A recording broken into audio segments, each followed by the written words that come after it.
Testing. 1, 2, 3. So, hi everybody, my name is George Brind on my YouTube channel Collecting Pictures, if I'm ever going to have that recording make it to the channel. So,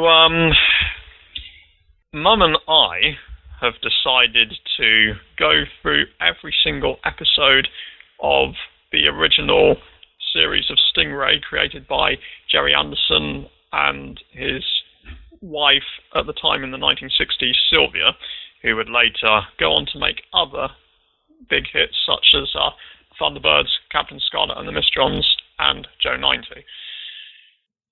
So, we've just finished watching the pilot episode of Stingray, haven't we, Mother? We have. So, what do we think? Yeah, well, I thought there was a lot about it. It was good. I mean, it was quite sort of interesting. It was quite well put together with the special effects and the craft. Yeah, well, Derek Maddings is a genius, isn't he? I wasn't very keen on the idea that because they'd lost the submarine and didn't know what had happened to Troy's vessel, that they were actually planning... Stingray, you mean? Yes, Stingray, that they were actually planning to send some kind of atomic missiles to blow the place up. I mean, that seemed, very over the top, and, who knows what was down there and would get destroyed for sort of, presumably for miles around, including, all sorts of fish life and things. I mean, that, didn't think much of that as a plan. Yes, so right at the start there, at the end of the episode, they introduced Marina, sorry. Marina is the mermaid, Atlanta is the commander's daughter. Yes, so they introduced the idea of tension between the two female characters and them both having an interest in Troy. So yes, so that was interesting. It was good to have it in colour. Yeah, definitely. It was the first episode, the first series to be filmed entirely in colour. Yeah, I'd say it's a pretty good start to the series. What you said about how they handled it with the missiles and everything, that never really struck me before, actually. But I think, I do kind of agree that I think if it was sort of like, if we were to make it, we would have probably, done something more. Well, I mean, I would say you have to sort of know exactly what the consequences are going to be, and what is going to be destroyed and what might be the repercussions before you actually, send atomic missiles into a place. I think that was probably just like the writing mentality of the time. You have to remember that this was made in the 60s. Yeah. But yeah, this was a good half hour for the first episode. So, be sure to join me and my mum next time where we take a look at the second episode, Plant of Doom.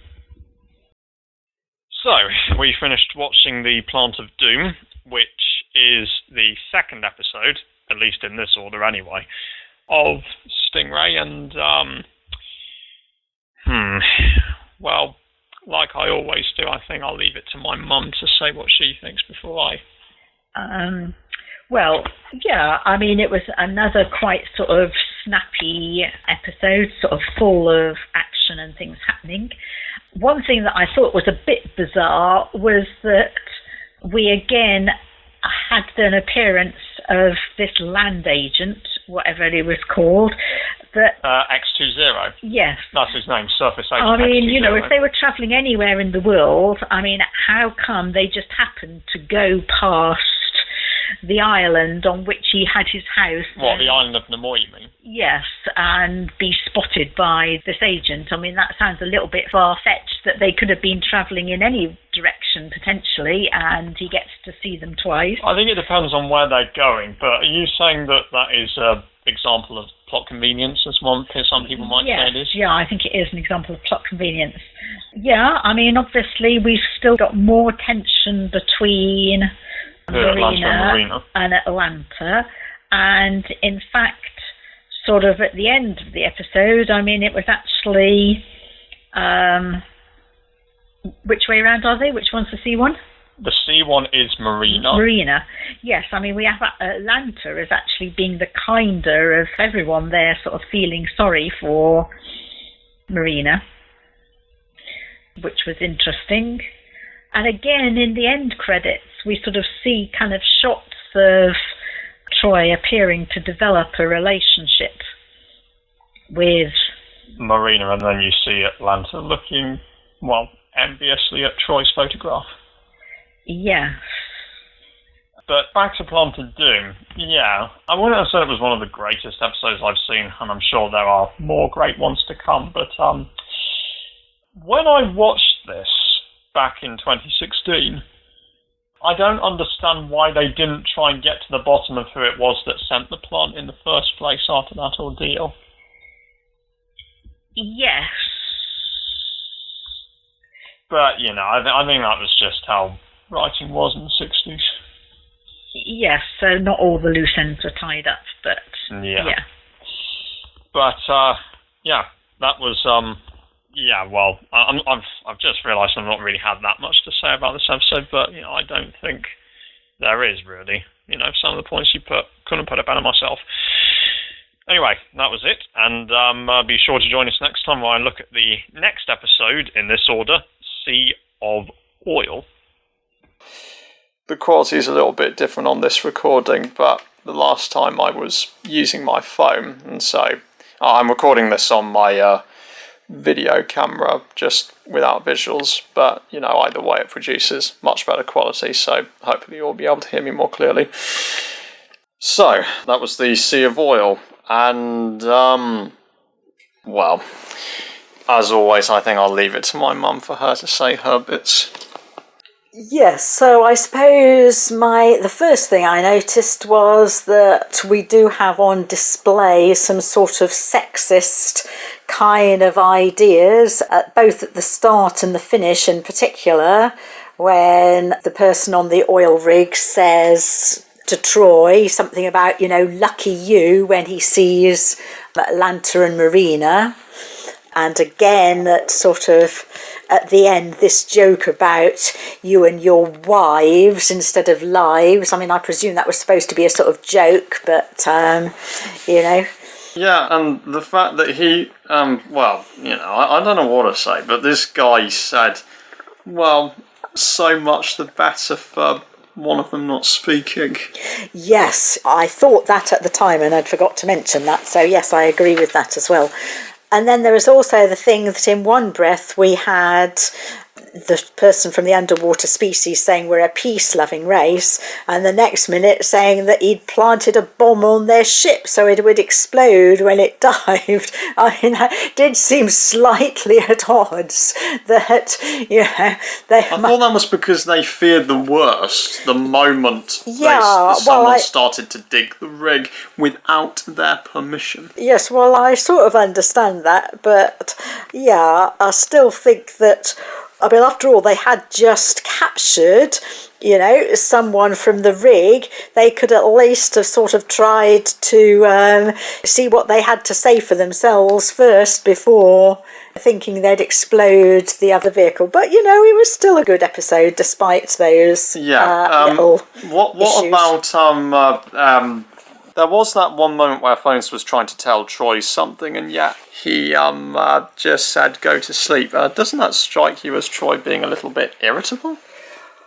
Well, I mean, he was a bit short, but it probably Phones was trying to sort of, you know, witter on when they'd had a long, hard day and they needed to get to bed and, you know, be ready for the morning. Yeah, well, so I didn't think it was a particularly big deal, to be honest. Yeah, well, I don't know what it's like working in the military, and I'll be honest, I don't want to know, but if it is that difficult, then I suppose there is a little bit of an understanding in this. What did you think of Oink the Seal? Well, I mean, it was rather sweet, but I mean, he looked very furry, and there was no sign of any kind of water on him. I mean, a real seal has kind of like a sort of more kind of glossy kind of coat, and you can't really see the fur on it at all. And if it had just come out of the water, you would think it might look a little bit sort of wet or watery, which it didn't at all. So, but you know, I mean, again, it was fine. It wasn't a big deal, really. I mean, I guess the idea is that he's meant to be some form of sentient being of seals, like, you know, one where they can speak English, but they don't, well, they can't really speak English, nor do they understand much of that language, but they can sort of... Well, was there, I mean, there wasn't any evidence of that in particular, was there? I mean, what evidence was there of him communicating? I mean, I don't know. He seems to sort of understand what people are saying, but, you know, all he chants is oink, hence his name. Yes. So, you know, he was fine. I mean, maybe we'll see some more of him to sort of, you know, think more about what we think of him. Well, he doesn't appear that regularly in Stingray at this point, but, you know, he's a worthy character to mention because he does appear quite a lot in guest appearances. But, yeah, that was our thoughts on The Sea of Oil, and be sure to join us next time for episode 4, at least in the order on the DVD that we're watching in, Hostages of the Deep. So, that was Hostages of the Deep that we've watched just now. And so, well, as always, I'll leave it to my mum to have her say before I do. Yeah, well, I think they did quite well at building up the tension in it. I mean, we had our heroes nearly run out of air, and we had Marina nearly getting done in by the swordfish, not once but twice. Yeah, so I think they did quite a good job of building up tension. Yeah, I'd say they did. I don't know, did you have any criticisms of it? Not really. I mean, I guess it does make me think that probably after that they probably would have to, you know, pay for all the damage that had been caused to that island's accommodation after it was completely destroyed, which was the trap that Gator set up. Yes, and in fact the explosion, it was, you know, good for the time and for puppets, but it didn't actually look that convincing. It did look kind of like it was built of bits of sort of wood, didn't it? And that they just sort of... Well, as opposed to concrete. Yes, as opposed to, yes, anything else. I mean, it looked a bit light and flimsy in the way it exploded. Yeah, well, I guess that was probably sort of like Derek Medding stepping up his game. I think by the time you get to Thunderbirds, that's where he sort of reaches his peak, but let's not get ahead of ourselves. Anyone who watches this might wonder how on earth Gadus knows about Troy Tempest. I think the simple explanation probably is that the word was spread from the other underwater races. Obviously, Titan is the dominant one, and so maybe he spread word to others who shared his views. We don't really get to understand what he actually has against Troy Tempest. I mean, we get to understand that he wants Stingray for himself, but I mean, it's not obvious where the enmity comes from. I mean, why does he regard Troy as his enemy? What has Troy done to him? But who gave us? Yes, but yeah, that is something. Anyway, maybe it will sort of be revealed in the future. Also, I would advise people not to use their hand to extinguish a candle. Yes, in real life you would be likely potentially to burn it, wouldn't you? I suppose if you were suitably quick you might manage not to, but yeah, you would think that wouldn't generally be a good idea. Yes. What about that bit at the beginning where Troy and Phones used that fish to play a trick on Atlanta? What did you think of that? Yeah, I mean, I thought it was all right. I mean, I didn't think it was bullying or anything. I mean, it was just a bit of fun. I mean, she said it gave her a fright, but I mean, it wasn't sort of that obvious that it did, or that just a fish on wheels operated by remote control would be particularly scary and frightening. No, I don't think it would be either.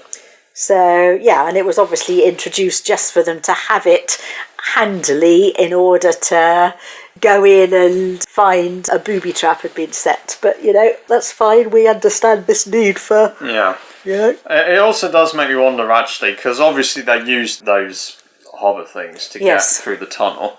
it does make you wonder how on earth they managed to make it back if the energy on those ran out. Yes. Well, I mean, I suppose Marina could have gone back to the Stingray craft. She could have sorted out some more oxygen equipment for them and brought it back to them. Yes. Or maybe they could have exited in the craft of our baddies. So, yeah, they don't explain how that happens, but obviously it does happen somehow or other, and there are various possibilities. So, overall, what was our overall view on Hostages of the Deep? Yeah, well, I thought it was quite good. They managed to create a bit of excitement and tension. Yeah, I thought they did a pretty good job, really. Yeah, better or worse than the last episode, Sea of Oil? Probably better, I would say. Yeah, I'd probably say.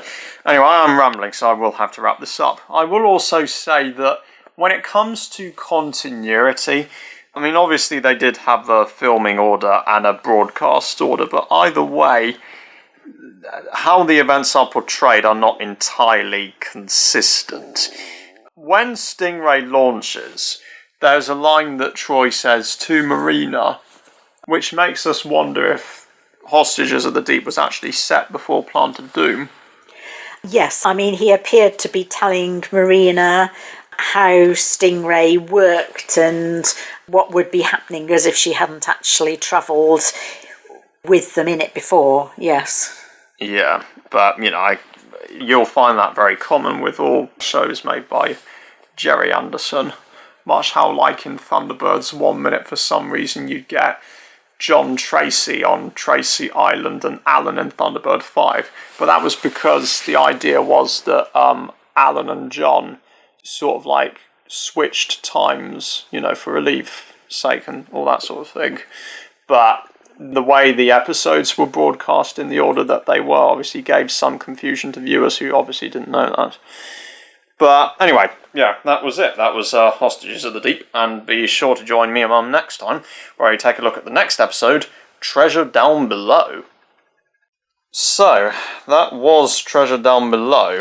I said that this was going to be an interesting one, and, well, it was an interesting one.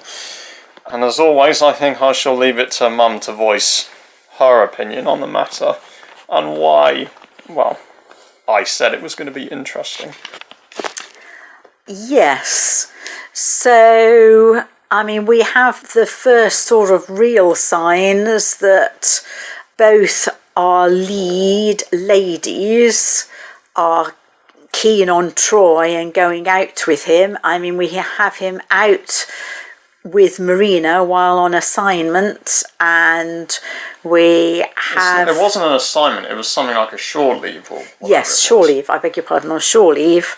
Yes, so he's on shore leave. Marina, for some reason, is there too. Presumably they've just finished an assignment. And well, quite possibly. We have Troy and Marina out celebrating, and we see tears roll down Marina's face when phones arrives and talks to Troy about a date that he's due to have with Atlanta. But not before Troy is mad on the whole getting money for the map to the lost treasure. Yes, so in fact we have Troy giving phones money just to get him to go away, to stop spoiling his date with Marina. And we have talk about an upcoming date with Atlanta. So that's already, there's definitely signs of jealousy between the two women wanting a relationship with Troy. Yes. And, at the end, Troy appears to be quite oblivious of Marina's feelings when he talks about going on his date with Atlanta in front of her, asking her to put on her prettiest dress and what a lovely evening they're going to have. So, that appears to show a lack of understanding just what Marina's feelings towards him are. Yeah, with regard to the treasure, I'm not quite sure how it is supposed to be that the person who sells phones the treasure map for $500, how does he know where the treasure is? And I mean, obviously, when we see early on the ship with Captain Black appearing to strike... Not the Mistron agent, for those... Not the Mistron agent, appear to strike an iceberg, and yet when they actually visit the place, the supposed same spot and where the treasure is, it appears to be an underground cavern. So I don't know quite what we're supposed to think about that. I mean, I suppose maybe we're supposed to think that the underwater people actually came and rescued the captain and captured the treasure and took them both back to their base, maybe. I don't know, but that still leaves unanswered the question about how on earth did this random person with a map know anything about the underwater base, which was supposed to have been a secret for 300 years. But anyway, nevertheless, it was quite an interesting episode. Then again, episode. with regards to Captain Black appearing to survive that ship crash, obviously the Hood from Thunderbirds has survived worse, but that's beside the point. What did you think of, after that first argument with Phones, sort of like Troy, do you think it comes off as Troy comes across as like very mean to Phones? He doesn't even apologise for being so hard on Phones later. Well, I mean, they're working and they're on assignment, despite the fact they've had shore leave. They're supposed to be returning to base. They're not supposed to be going on a treasure hunt. And Phones was obviously taken in very easily about who in their right mind would pay a random person $500 for a treasure map when they know nothing about who this person is? So you think Troy's anger was justified? Well, yeah, I don't think Slightly? Yes, it was at least partially justified, I would say. I mean, maybe he could have put it better, perhaps. Yeah. But yeah, Treasure Down Below, again, not that bad, but interesting. This is where sort of the stuff starts, so to speak. Yeah, so that was Treasure Down Below, and be sure to join me and Mum next time where we take a look at the next episode, The Big Gun. So, that was The Big Gun, which was the appearance of the undersea race called the Solar Starians, or the Solar Star People as they're referred to, of Solar Star City. Their design of which, if you've seen Red Dwarf, is similar to Crichton, who looks similar, doesn't he, Mother?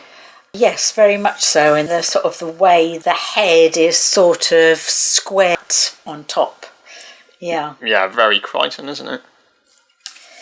Yes, so, that was an interesting episode. I mean, Yes, it was, to the point that the Solar Starians are going to serve a crucial part in Marineville Falls. For spoiler reasons, I won't say exactly why, but, So we didn't really get to understand why they wanted to destroy the land people, the Terranians, as they call them.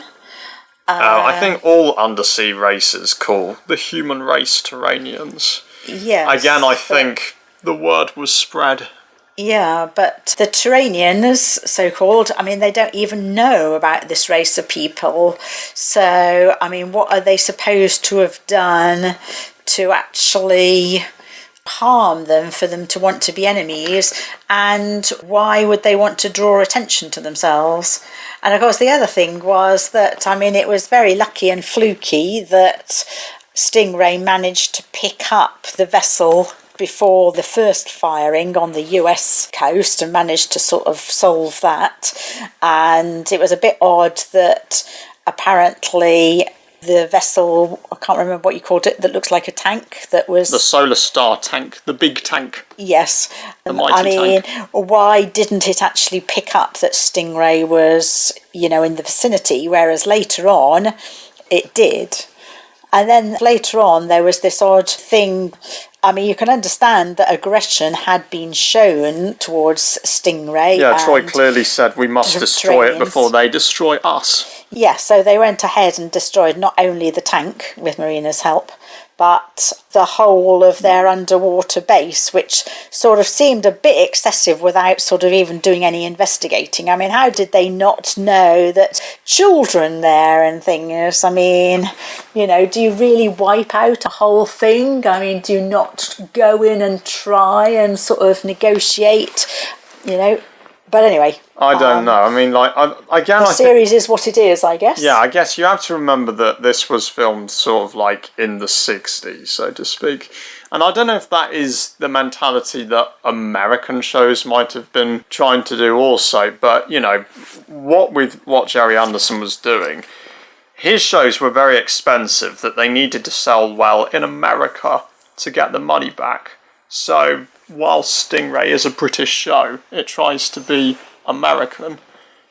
So maybe that was one of its desperate attempts to be, but yeah.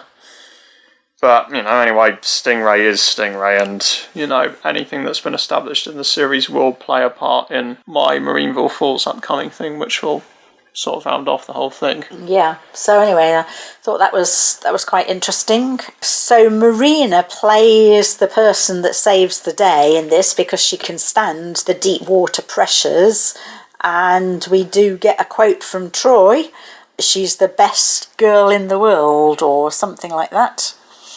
Fortunately, Atlanta wasn't there to hear it at that particular time, but we do again have a bit of evidence of this sort of ambivalence going on about... Yeah. Do you think the big gun takes place before or after Treasure Down Below?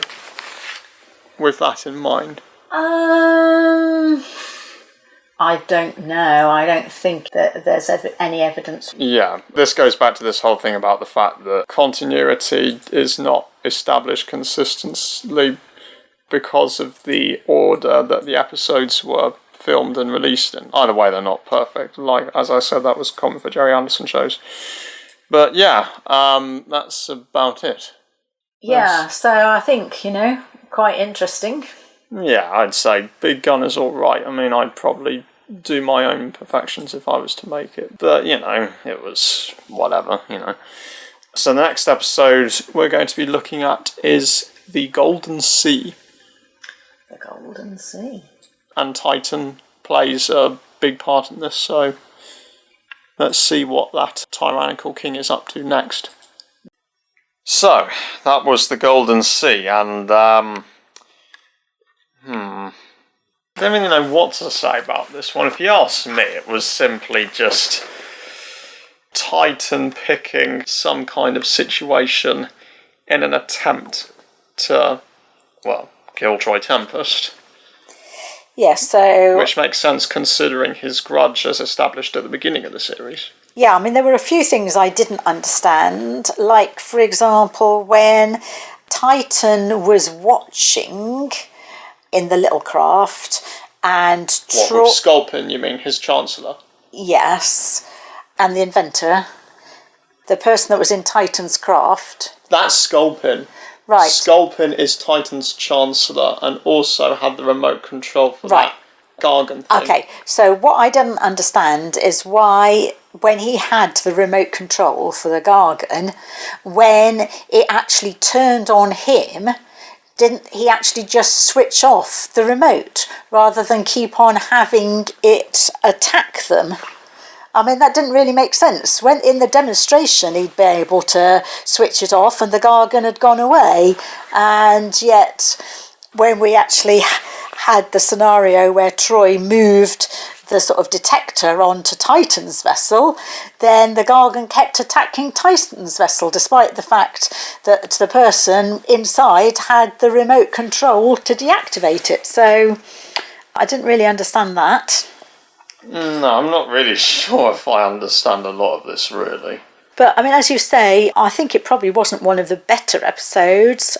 I mean, it didn't really have an awful lot of build-up of threat or jeopardy, kind of like in the same way, did it? What, as some of the other ones that we've seen? Yes. I mean, we did have a bit of the scientists and Phones and Marina were trapped inside the scientists' craft and couldn't open the airlock and were getting attacked by the Gargan.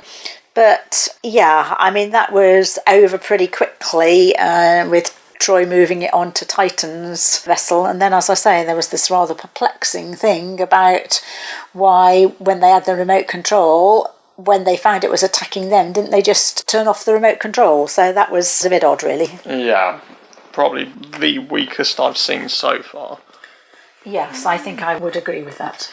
Yeah, if you ask me, it was basically just Titan's attempt to try and destroy Troy at a moment's opportunity, really. But yeah, that's simply what this episode is. Anyway, be sure to join us next time where we look at the next episode, in this order on the DVD anyway, The Ghost Ship. So, that was The Ghost Ship, the 8th episode, well, in the order as presented on this DVD box set anyway, of Stingray. It's also the last episode on the first disc of this box set. There's obviously more to come, and it goes without saying.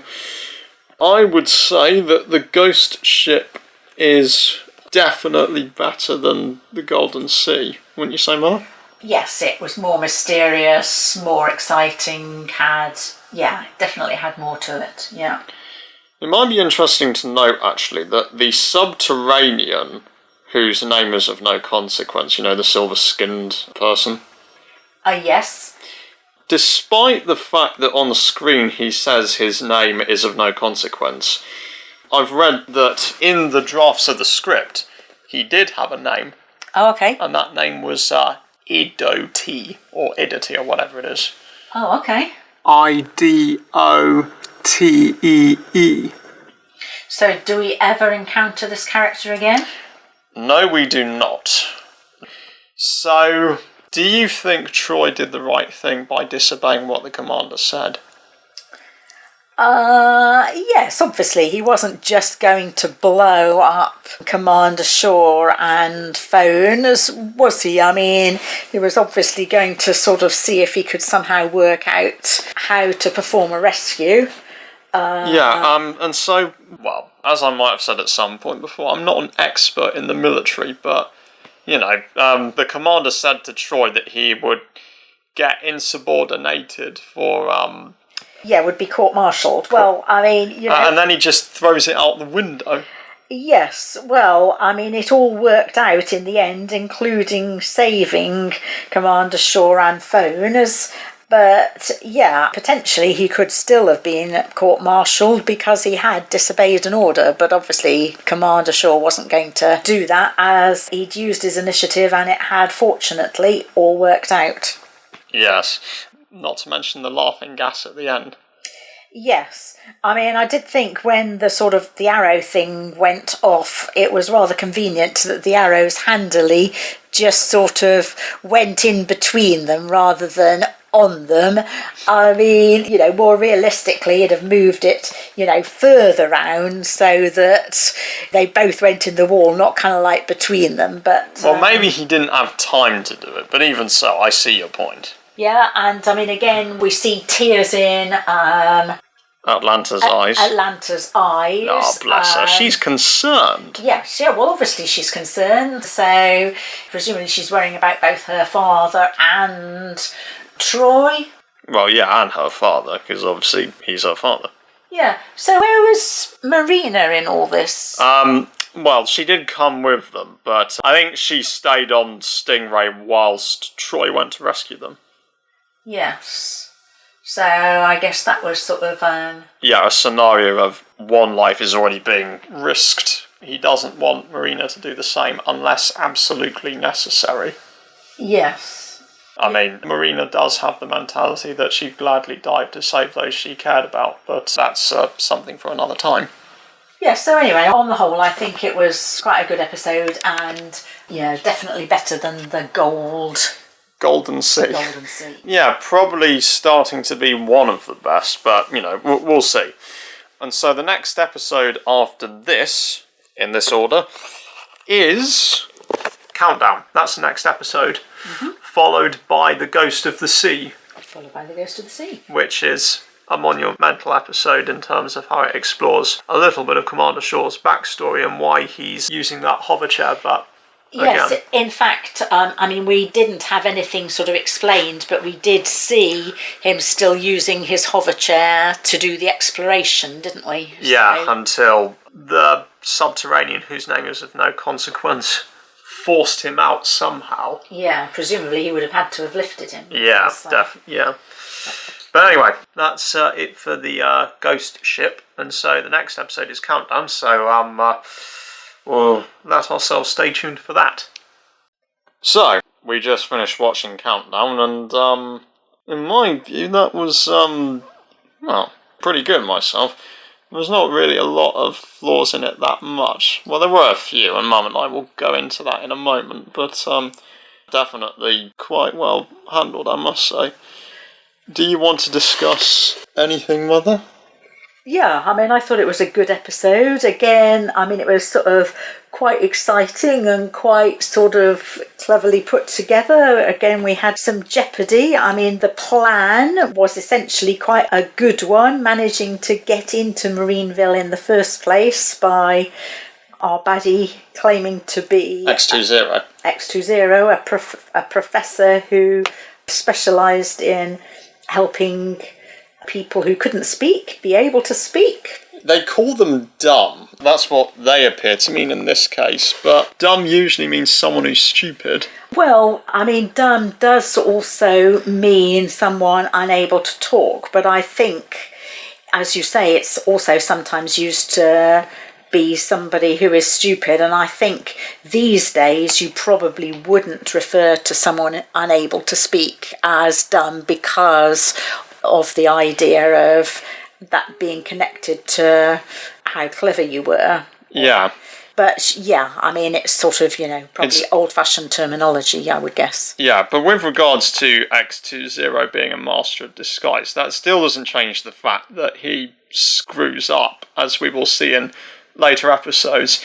It's also interesting to see how nervous he is sometimes to carry out Titan's demands, which will culminate in a story arc that he might go through in Stingray Marineville Falls, but for spoiler reasons I will not say exactly what that is.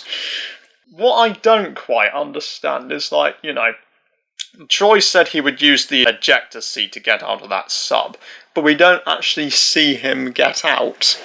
I mean, I guess it was because to build up the suspense, so that by the time we see him at the end we are assured, but there are some people who might be paranoid about those things, saying, where's he gone? Where's he gone? Where's he gone? Oh, he's there. Well, how did he escape? Blah, blah, blah. Well, I think they would do that to make us not sure until the last minute that he'd survived, okay? I mean, they talk about the ejector seat, but we still don't know if he's actually managed to eject in time. And also, if they'd shown us, they'd have had to build a sort of separate model, with a hatch and sort of, animate that, which would have been sort of extra effort. I don't think animate is the word for super marionation. Okay, well, however they do it, but yeah, I mean, we'd have had to have a special aircraft with a roof that would move away and the ejector seat going up through it. And also, by the time we get to the end, there's something that is of the time also. The commander berates Troy and phones for collecting shells from Marina's apartment during their second patrol, I think it was. And Atlanta tries to keep things level-headed, but then, ironically, she starts to get into something like this. And do you know what Commander Shaw says? He talks about two females talking would be too much, and so he's happy that Marina has stayed unable to, which, yeah, I mean, you could argue that is a pretty sort of sexist kind of comment. As a woman yourself, do you feel personally offended by it? Well, I mean, I just smile at it. It's, of the time, isn't it? And no, I mean, it's not something that I would get worried about. Yeah, I think a lot of people who know their history probably don't. I think, they just watch something that's historical for what it is a lot of the time. Yeah, I think that's... granted, it doesn't make some of the things that happen in those things okay, if I'm saying that correctly.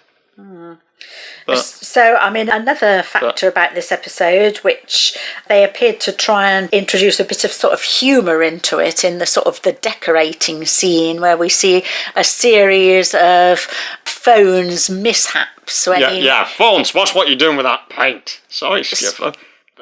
Treading on the floor with black paint so we see lots of paint footprints and... Yes, I can't remember what was the other thing that he did. There was something else as well. He slipped on this table and fell over. Yes, so there were a number of kind of things in which he wasn't really helping with the decorating. Maybe it's because he was nervous. I don't know. Well, I think they were trying to sort of add a bit of light-hearted humour into it. But that was a common theme with Gerry Anderson shows as well. You know, trying to add some humour. So, yeah, I mean, all in all, I thought it was a pretty good episode, actually. Yeah, despite its flaws, for all intents and purposes, yeah, it's pretty good. So, next time we are going to be exploring the episode which explores why Commander Shaw uses his hover chair, why he can't walk. This is going to be the Ghost of the Sea, so we'll be back for that. So, that was the Ghost of the Sea, which dives a little bit into Commander Shaw's backstory, in particular, why he's required to use his hover chair. So, what did we think of it, Mother? Yes, so it was interesting. I mean, it was good to see a bit of backstory. I mean, there was a few more bits from the time. In fact, I mean, describing somebody as a cripple, I mean, that is not a word we would use these days. I mean, you talk about disability or something like that. I mean, a cripple would be regarded as a sort of derogatory word. Then again, the Doctor called a swan in The Curse of Fenwick, you remember, an emotional cripple. Yes. Well, and I mean, that was trying to be rude, talking about, you know, being emotionally crippled. But emotionally crippled is not exactly the same, anyway, as describing somebody as being a cripple. Well, just because of the fact that Commander Shaw just so happened to have his legs paralysed. Yeah, I mean, that's not a way we would these days describe somebody who needed to be in a wheelchair. We wouldn't say, you know, they're a cripple. There were also, I mean, twice I noticed Troy refer to Atlanta as honey. And that was sort of when they were supposedly, you know, being like in a professional role. I mean, you know, when was calling through while she was actually on the controls. So, I mean, that is a bit of a kind of sexist thing. I mean, we wouldn't ever expect her to... sort of, you know, respond in a likewise thing. I mean, she always calls him Troy. I mean, there was an instance where he said Atlanta, but twice I noticed him say honey, and, you know, what does that indicate? I mean, honey is usually terminology for that you'd refer to somebody, well, certainly not in a work capacity anyway, and certainly not how he would have addressed a male colleague. So that was another thing. Another thing I thought was a bit odd was that when Troy went to the rescue, he didn't take Marina, despite the fact that she was supposed to be the person that could help him avoid getting trapped by the big clam. So, I mean, essentially, either he needed her then and she should have gone, or he didn't need her before and she didn't need to go. I mean, either he can notice them for himself or he can't. Yeah. So, I mean, that wasn't really very logical. But, you know, there were some good things about the episode. I mean, it was quite interesting, and it was, you know, interesting to have it finally explained why it was that Captain Shaw was needing the... Commander Shaw, sorry, was needing... He was known as captain at the time of the accident. Right, but why he was needing a hover chair. Yes. He also explicitly states that the event happened 5 years ago from the time the episode is set. Now, it's not very clear as to when exactly Stingray is set, but given the sources that I've read, the series is set in between the years 2064 and 2065. Now, assuming that the beginning of Stingray begins in 2064, I have read some sources also that the event in which Shaw became, well, you know... paralysed, Yes. was set in 2060. So if that is the case, then that would mean that The Ghost of the Sea is set about a year after the show first begun. So that is one interesting thing to point out as well. Yeah, well, I mean, that's not totally inconsistent necessarily. I mean, in fact, maybe, it being stated that it was in 2060 was just them working out on the assumption that this particular episode occurred in 2065 and, taking off 5.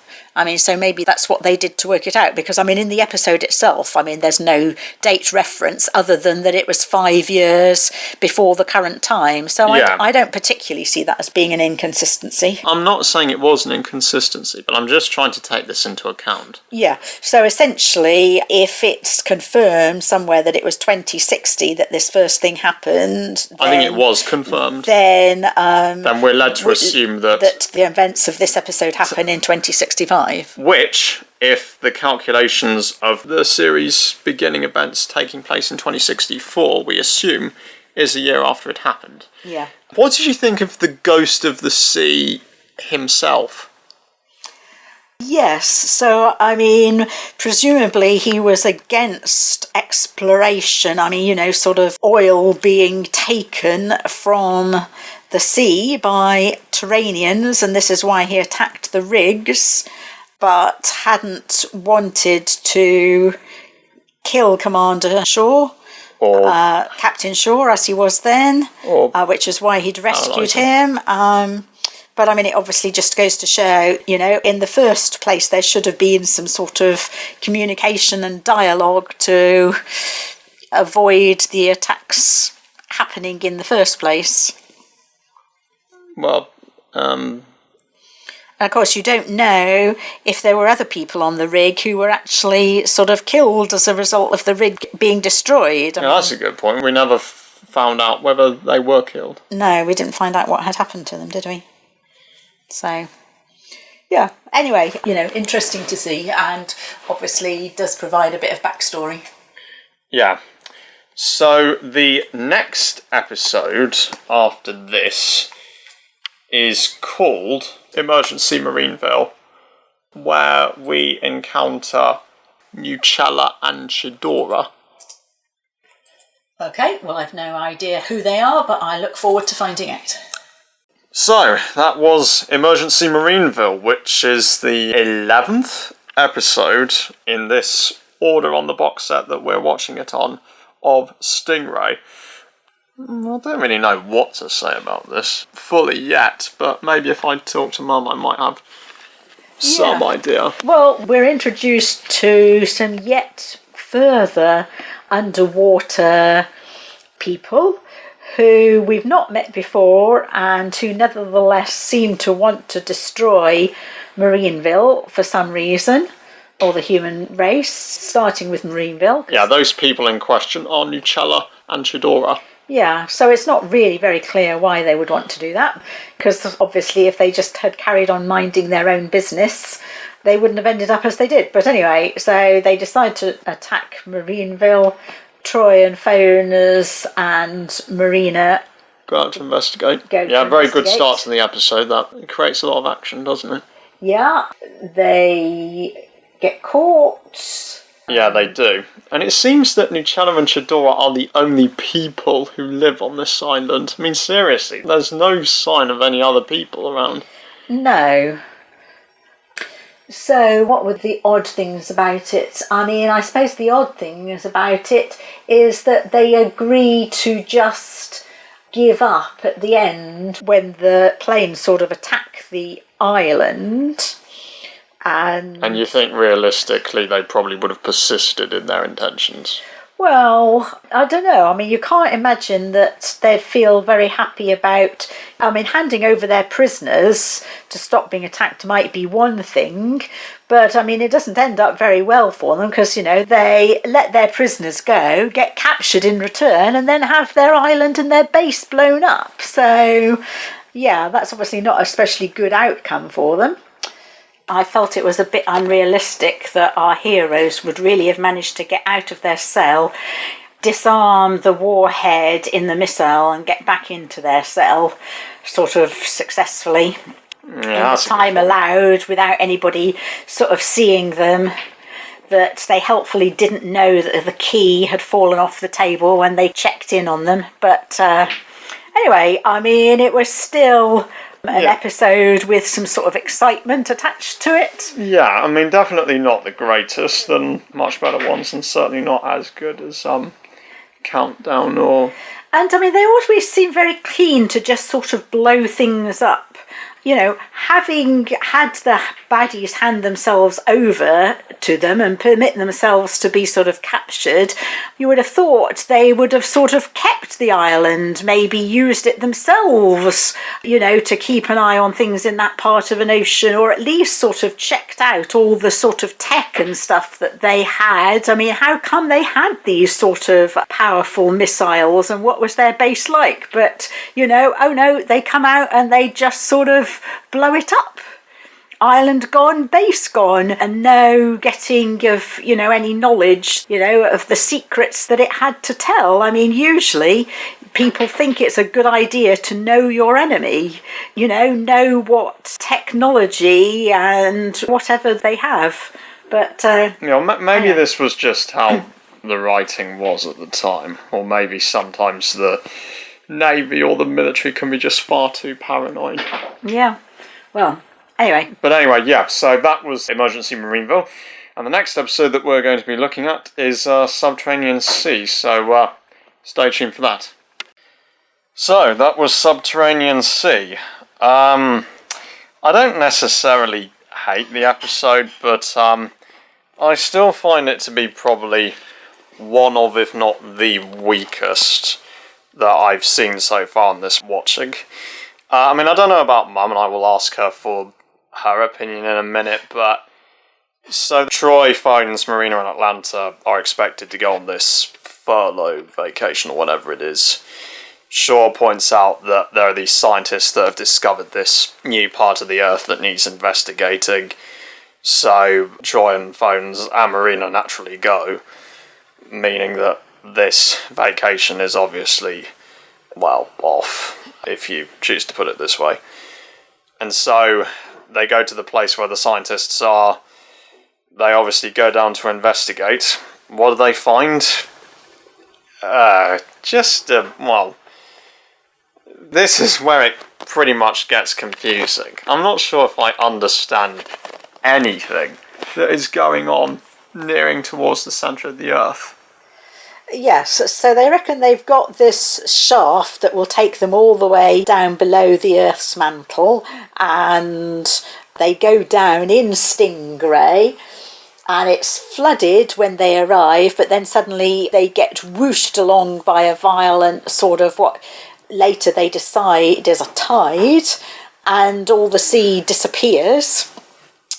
Yeah, I mean, it was all a bit odd, really, because, like, at the end, they don't go back up in the lift. So all these people have spent all this time sort of building this very deep hole down through the Earth's crust and mantle, and then when they come back out, they come a totally different route. Apparently there's this sort of way down already, and they come out in this lagoon by a paradise island where there happens, among other things, to be some native lady who gets involved in dancing with them. So, I mean, it's all a little bit odd, really. Yeah, and then, as if they have no sympathy or empathy, I don't know if those are the right words, but then they send a card back to the control tower, and they decide to spend the rest of their vacation there.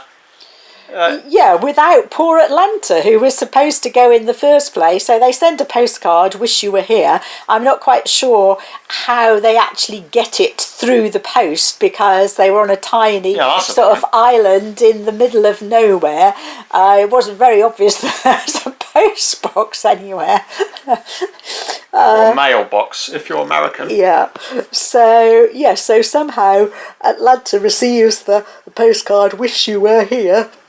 And yeah, they're spending their holiday on this paradise island without her. So yeah, you would think she would be entitled to feel a little bit upset about this. Well, it's obvious that she was. Well, like she said, just her luck.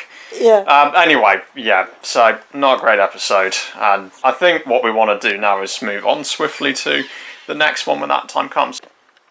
Now, considering the subject matter of the episode today, let me ask you a question, Mother.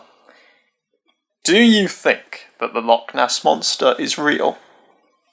I don't immediately think it's real. I mean, I could be proved wrong, but I don't think there's actually any real scientific evidence that that is the case. I mean, I'm sure by now they have had it properly investigated by serious scientists, and if it did exist, we would have full proper pictures of it.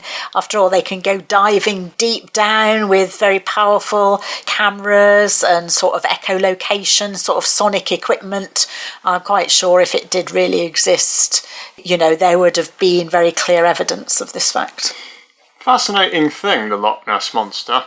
In Doctor Who, we had it revealed to be the Scarison in Tower of the Zygons. Remember that? Yes, I do remember that. I think there was even a game on the CBeebies website where Balamori tried to tackle whether or not the Loch Ness Monster was real. Yeah? Well, Mum and I have just finished watching the Stingray episode called The Loch Ness Monster. Quite an interesting one, this. So, what was the ultimate outcome in whether or not the Loch Ness Monster existed in the world of Stingray? Well, according to the world of Stingray, it was actually a mechanical beast operated by a couple of Scottish gentlemen who were wanting to promote tourism by having people come and visit the loch to look for it. I mean, there were several oddities. I thought about this episode. The first thing I noticed was that whilst travelling on Stingray, we had Troy putting his arm on Atlanta's shoulder. I mean, that is an inappropriate thing for colleagues to do. I mean, it's obviously okay for boy and girlfriend to do. So what does that tell us about their relationship? I mean, she didn't seem to sort of mind or anything. The other thing was that as soon as they were attacked by the monster, they straight away shoot at it with a missile. So this is, a beast that supposedly, as far as they know, is flesh and blood and has been in the lake for centuries, and straight away they're out to kill it with a missile. I mean, as it turned out, it was mechanical and therefore they weren't killing it. But, once again, very quick with sort of shooting at things. I mean, at the very least, they should have been using a tranquilizer dart on it to actually incapacitate it and then, investigate and explore what it's all about. So, the idea of them just firing a missile straight at it to kill it, and what about everything else that was in the lake? And what about people who might have been, sightseeing in boats on top of the lake and goodness knows what? So, again, we seem to have them, ready to fire their missiles and bombs and things at the drop of a hat. I think the AP Films crew and some kids watching it love explosions. And so do the Michael Bay fans. Yeah, well, I think that's probably exactly right. They're sort of pandering, aren't they, to, what... yeah, but probably not as excessively as Michael Bay would do in his films. Yeah, so, and maybe there's nothing actually wrong with that, but yeah. But it's, just certainly something that I noticed. Yeah, and another thing was that, obviously they do decide to have the mystery forever unresolved, probably because it was in real life. The mystery of the Loch Ness Monster. Yes, yeah, they didn't want to come down sort of one way or the other, did they? But if these Scottish blokes made the monster to promote tourism, what about Admiral Denver? Who, by the way, Admiral Jack Denver is, for those who don't know, Commander Shaw's old buddy at college, an Admiral in the Wasps, and head of the underwater research program. What about him? He got knocked off his boat at the beginning. Yes, I mean, did he get knocked off of his boat, or did he actually sort of fall out of it as a result of being sort of startled by the monster? I'm not sure. But anyway, I mean, he was quite close to the shoreline and he just sort of swam to shore and no harm done. Yeah. I mean, presumably, because he couldn't swim, he'd been starting to drown, then presumably our Scottish gentleman would have gone to his rescue. Well, at least one would say. Well, I assume that he can swim, so let's conclude that. He's also a bit of an argumentative sort. Since the days he and Shaw were at college. Well, I mean, they were sort of having a sort of heated discussion, but I mean, you can imagine that if you saw something that, you know, was definitely the Loch Ness Monster in your view, and then one of your friends said, you know, you're talking rubbish, you didn't really see it. But they established that that's what they do all the time. The thing that they're most good at as friends is fighting over everything. And they label it as discussions where clearly it's arguing. Yeah, I didn't actually really see that as a particularly big deal, I have to say. Well, no, probably not really. And it was also nice for Atlanta to come with them. She establishes that some of her mother's people, or ancestors might be the better word, came from Scotland. Yes. And sources say that her dead mother's name was Elaine MacDonald. Uh-huh. And MacDonald can be a Scottish name. It can indeed. So we're led to assume that maybe she was half Scottish, half American, or maybe she was from Scotland but then moved to America. Well, you get the idea. And so, you know, Atlanta being given the opportunity to come with them was something, because Marina and Oink the seal have a phobia of extensive land travel. Mm-hmm. What did you think of that? Yes. I mean, of course, Marineville is sort of right by the ocean, I guess, but I mean, it's still... Yeah, the western coast of America. It still is on land, and when she's there, I mean, she is on land all the time, but yeah, I mean, you know, a fair point, fair enough. I don't really see that as... I'm not saying that, but, you know, I'm just highlighting those things. Yeah, well, I mean, they obviously wanted to have an episode that featured Atlanta more for a change, and yes. You know, so they had to come up with an excuse. But there are other times where Marina would occasionally take shore leave because of the fact that she doesn't like living on dry land all the time because she's from the ocean, you know. Yeah. And we'll see that in later episodes. What did you think of the moment where Phones had a dream that he was a Scotsman? Not to mention the bagpipes music speeding up very quickly at the end. Well, that was a little light-hearted comic moment, and I mean, it obviously wasn't necessary to the plot, but I didn't object to it. Well, no, but yeah, it obviously provided some light relief. So, in conclusion, what did we think of the Loch Ness Monster? Yeah, well, it was quite a fun episode. Yeah, definitely. I mean, we didn't have any of our subterranean anti-heroes featured. Yeah, we're not dealing with Titan, we're not dealing with X20 or the Aquaphibians or any of the... But, you know, it was fine, and it made a change, a bit of light relief, didn't it? Yes. So the next episode we're going to be looking at is the... The Invaders. Yeah, Countdown was the 9th in this order on the DVD. The Ghosts of the Sea was the 10th. Emergency Marineville was the 11th. Subterranean Sea was the 12th. Loch Ness Monster, which we saw just now, was the 13th. And so the Invaders, like you said, is the 14th in this order. Mm-hmm. So we're going to see how it turns out. I'd also point out that in this order, the Loch Ness Monster is the first appearance of Admiral Denver, though maybe that would not be the case if the series was in a different order, and evidently in some ways it was, but that's a thing for another time. So anyway, yeah, pretty fun episode, and let's see what's in store for the Invaders, so we'll see you next time.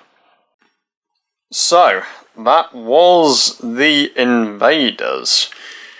Again, I'm not really sure what to think about this. Are you, Mother? Well, it was quite odd because so our invaders got into Marineville, and they had supposedly an attack force just about to join them.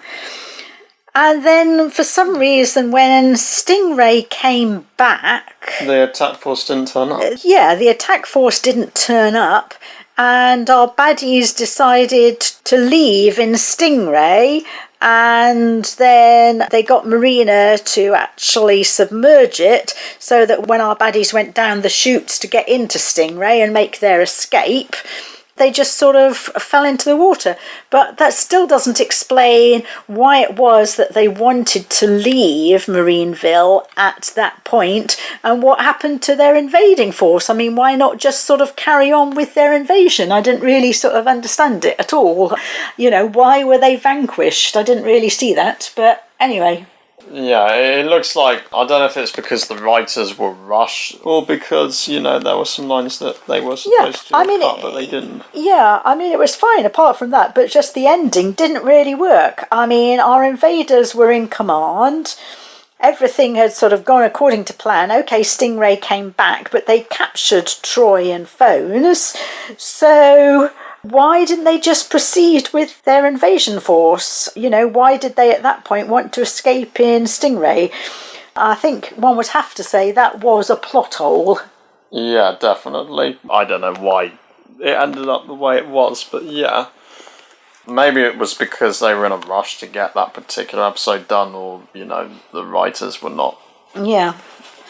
So, you know, anyway, you know, quite a bit of it was okay and was fun, but that ending was definitely just a bit odd and didn't really ring true. Yeah, probably like Subterranean Sea, probably one of my least favourites.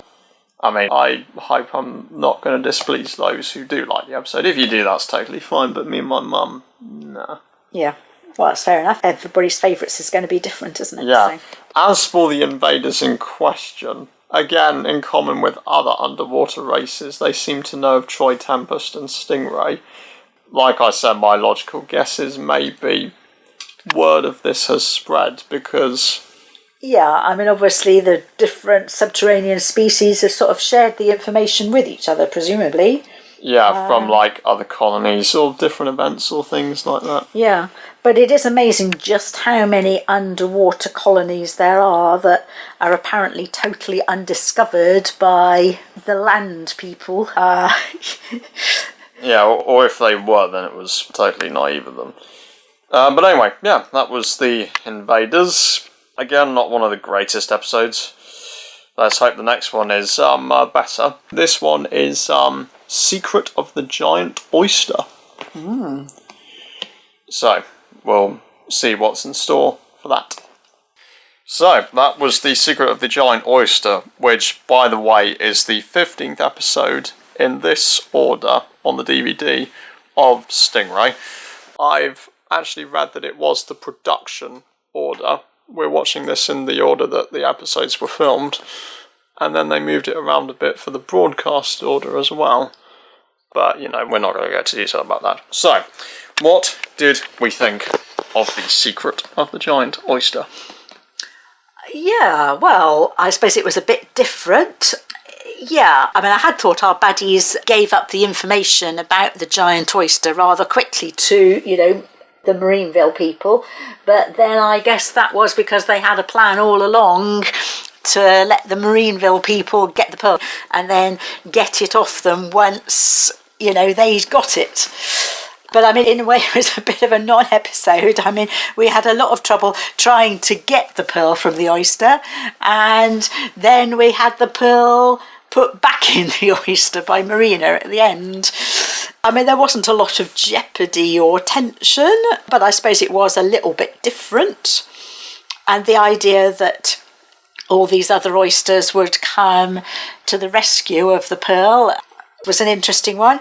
And I have to say, the small oysters didn't really look very much like small oysters. They looked more just like bits of rock. But maybe something to do with the budget. Yeah, and they probably were just bits of rock as opposed to small oysters. But well, you know, it's hard to try and make them thoroughly detailed at small scale, innit? Yeah, well, obviously so. But yeah, I mean, you know, it wasn't a bad episode. No, I wouldn't have said it was. Yeah, it's obviously not that action-oriented, now I come to mention it, but yeah. Yeah, there's not really that much to say, is there? No, I mean, it was fine. Not the most exciting. No, definitely not. But, it was a little bit of fun, so yeah. Yeah, definitely. So, the next episode after that is Raptures of the Deep. Going to be an interesting one, that, and you'll see why that is when we get to it. So, that was Raptures of the Deep, and I said it would be an interesting one. I'd love to say it's one of the most iconic, but I don't know if that's a general fan opinion or anything like that. The only reason why it can be iconic or one of the most memorable is because of a few things that happened in it.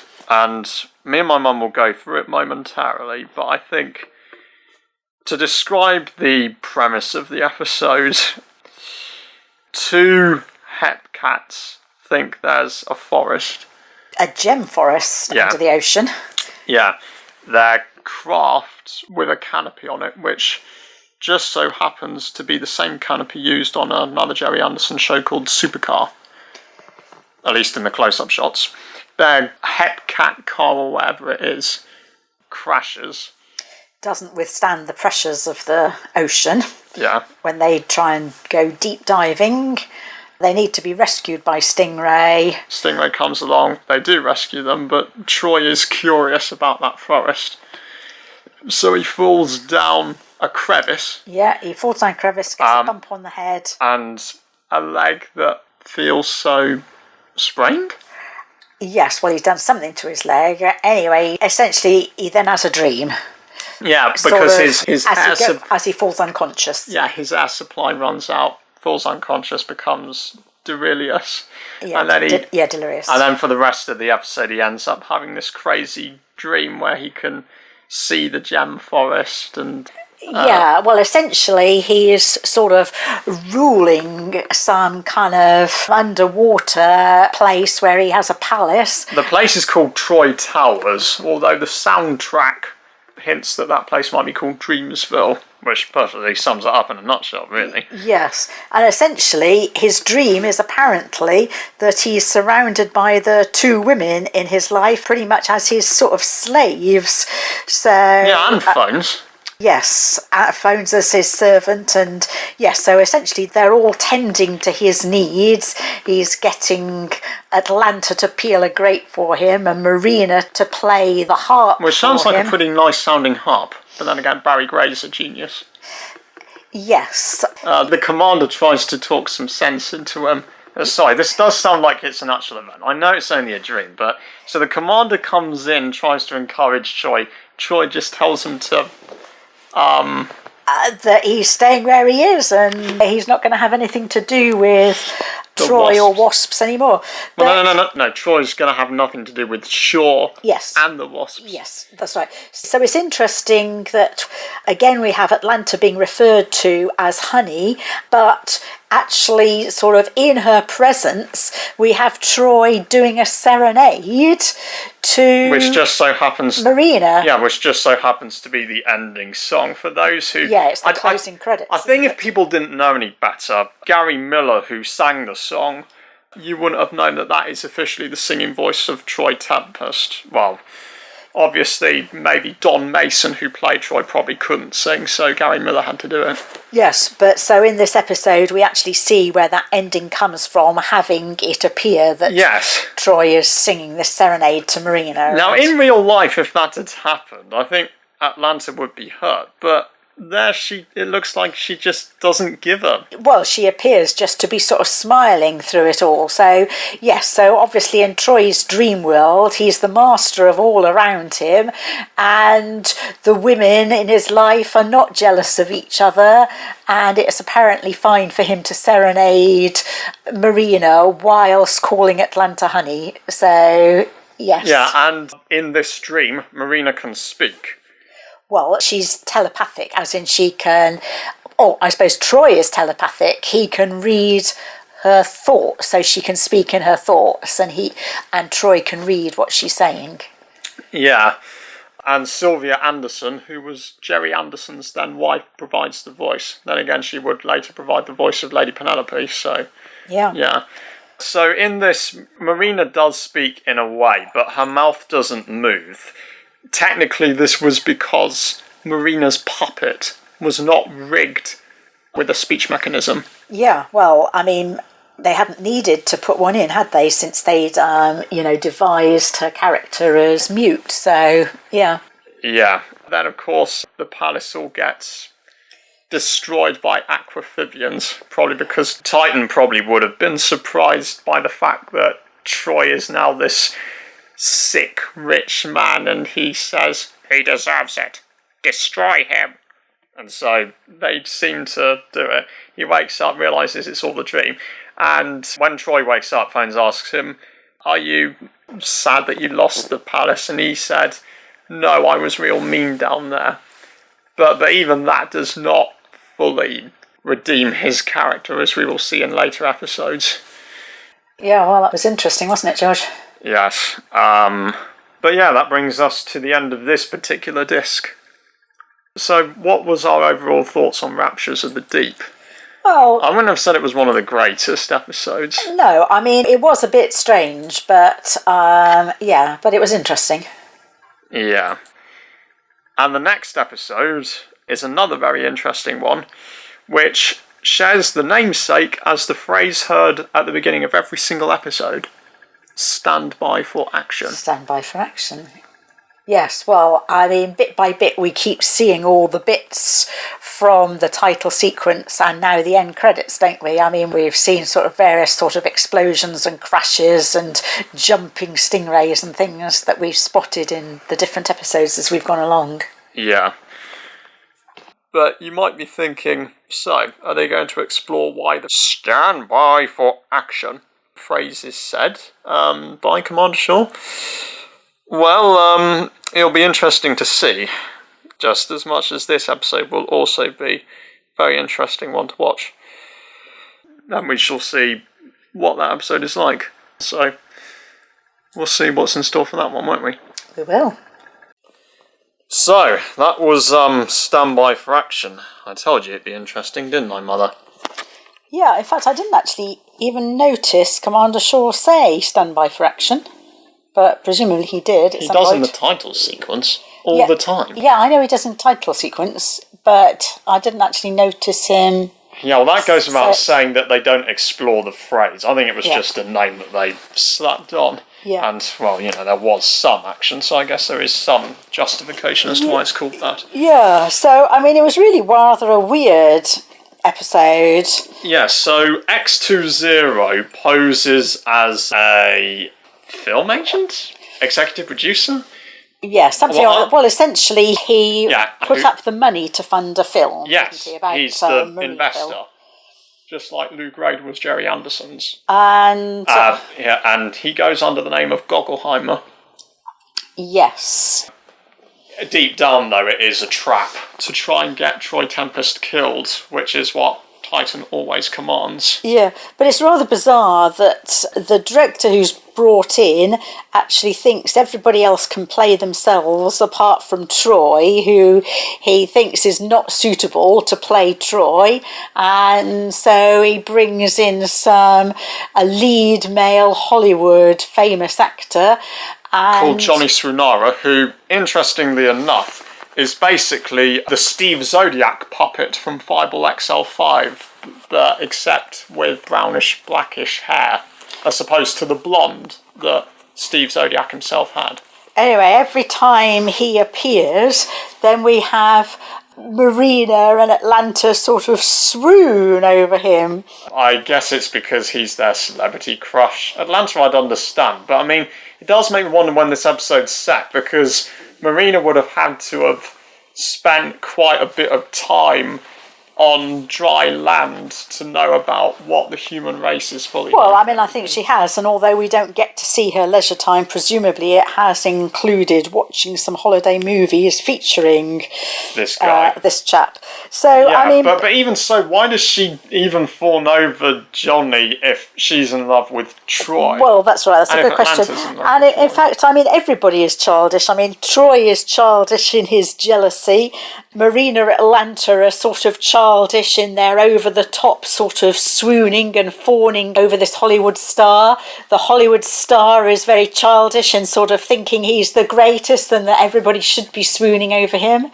So none of them really come out of it very well. Yeah, I would have thought that Commander Shaw would have wanted to try and bring more seriousness to the situation. After all, he's a commander. Why is he doing nothing? Yeah, so anyway, it was really rather an odd episode. And then, of course, at the end, we have Stingray being attacked without Troy in it, and he has to dash to save the day because it turns out that our Hollywood actor is too worried and frightened to do anything useful to help sort out the situation. And then at the end, our heroines have gone off our Hollywood actor and are both back to idolising Troy again. So, I mean, it's all a bit ridiculous, really. Yeah, and what happened to the Stingray film? Isn't Troy still going to be crushed for the rest of his life if this film does get released? Yeah, well, that's right. The film is supposedly finished without Troy playing Troy, but yeah. Maybe he will later sue them so the film doesn't get released. And I don't know, I mean, it was all a bit odd. And then our X20, he sort of goes into his house pursued by Troy and phones at one point, and he just puts on a bit of white hair and white beard, and suddenly, you know, not quite a goatee. They don't recognise him at all. So yeah, that's a common problem with most of the series. It might be obvious in the voice and it might be obvious in his face, but they just don't seem to recognise that might be the surface agent they're after. Yeah, so But coming back to what I was saying, I would imagine this takes place in early 2065, sort of like the year after the show begun, because Marina would have had to have learnt about, you know... Yeah. Still stupid, but... yeah, so I think in conclusion, I don't like this episode. Some of the ideas they're going for are good. I like the idea that X20 wants to try and make a film to set Troy Tempest into a trap, which is what Titan commands. But the rest of it is just... Yeah. The other thing that was very odd is when X20 has been commanded to destroy Stingray, and when he has it at its mercy, I mean, he gives one little shot which makes it sort of fall to the bottom of the ocean, and then he just goes off without having finished the job. So, yeah. So that's not very realistic, is it, really? No, it's not. Well, I mean, I guess it's sort of like to highlight X20 sort of like being a coward or whatever, but, you know, even so, you would have thought he tried. Yes, so that was a little bit of an unsatisfactory episode. Yeah, probably one of my least favourites. But hopefully the next episode we're going to see is much better. So, that was The Disappearing Ships, wasn't it, Mother? It was, and I have to say, I think it was another. There were some strange things about it again. One of them was that when Troy and Phones were trapped in the vessel that was just about to explode, or maybe just about to explode. What, the shipwreck, you mean? Yes. They just sort of, they didn't think of doing anything like shooting out a window. I mean, we already knew that the person who'd captured them had a gun because he'd made them go into the ship using the gun, and when the airlock sort of failed, why didn't he just shoot out a window or something so that they could just get out? I mean, you know, and instead they sort of sit for a while and just sort of think they're going to go up with it. I thought the windows looked too small. Unless I'm completely mistaken. Well, I don't know. I would have thought they ought to have been able to, you know, a gun that was powerful enough to sort of blow up bits of rock, you think would be powerful enough to help them get out of the ship, wouldn't you, really? Yeah. But they didn't appear to think of that at all. Well, I guess if they had managed to have done so, they might have got injured. And I think, well, you know, obviously the Andersons probably were concerned about how much injury they could show in a kids' show. Kind of like what I'll be feeling about Marineville Falls. I've just got to have this rated PG. No question. And then, I mean, other things about it, yes. So obviously at the end we have, you know, sort of saying unlucky at cards, lucky in love by Commander Shaw, and Troy is sitting next to Marina looking like he's just about to put his arm round her. Atlanta, sorry, I meant Atlanta. Who's given a cat, who's much like cat. Alan's pet pygmy alligator in the Thunderbirds episode Attack of the Alligators, you never see again. Yes. And, yeah, where is Marina at that point in time? Oh, she was with him just sitting at the table. Yeah, so, yes.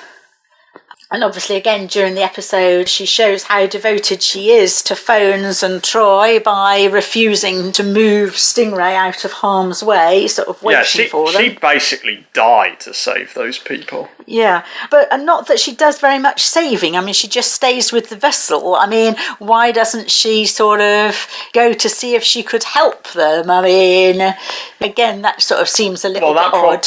Well, that one probably would have worried the commander in Atlanta, who, were already in contact at that point. If she left the vessel and they kept calling, she would have worried them. Yeah, well, it's true, but, it was just an observation. So, yeah, well, I mean, an interesting episode and lots of, fun bits about it. Yeah, definitely better than Standby for Action, but... Yeah. Oh, the other thing, sort of, whoever heard of packing high explosives in ships to blow them up and then just to set them sailing on their own into the middle of the ocean? I mean, goodness knows what it might have come into contact on its way before they were blown up. I mean, surely any responsible person who was really going to blow up a ship in the middle of the ocean would escort them to the place, check that there was nothing around, and actually blow them up before leaving. I mean, the idea that they would, maybe they were fixed on a precise coordinate or something, or maybe they checked the coordinates beforehand. Yeah, but, I mean, it's not mentioned, I agree with you. I mean, other vessels could easily have been sort of, coming into the vicinity if they were sort of, Unless they were warned. But like I said, it's not clarified. Well, yeah, so. I mean, we don't get to know, but I mean, that does seem a pretty bizarre idea. I mean, in the real world that we live in, that definitely wouldn't be something that would happen. You definitely have people there supervising it and making sure that there was a clear exclusion zone and, all this kind of thing. What's more, these days, we wouldn't sort of blow up things in the sea anyway, just to add more junk into the ocean. I mean, that's not a responsible way of disposal, is it? Unless they cleared off the debris sometime later. Yeah. They should do. I mean, obviously, in the end, they did find a better solution there were people who actually wanted to use them as their homes, some underwater people, and that was an excellent solution, and that's what they were doing with future vessels that they wanted to take out of service, but... Yes. So anyway, that was the disappearing ships. And the next episode is also going to be a very interesting one. Not just because clips of it I saw as a kid on the Standby for Action VHS that I had, that basically had clips from different episodes. Not full episodes, just clips of them. 3 from Thunderbirds, 2 from Captain Scarlet, and 1 from Stingray. And that one is The Man from the Navy, which is also going to be a very interesting one, that. There might be some similarities to Standby for Action in that regard, but, we'll see, won't we? We will. So, that was Man from the Navy. And so far from the nostalgic clips on the Standby for Action VHS, as I mentioned earlier,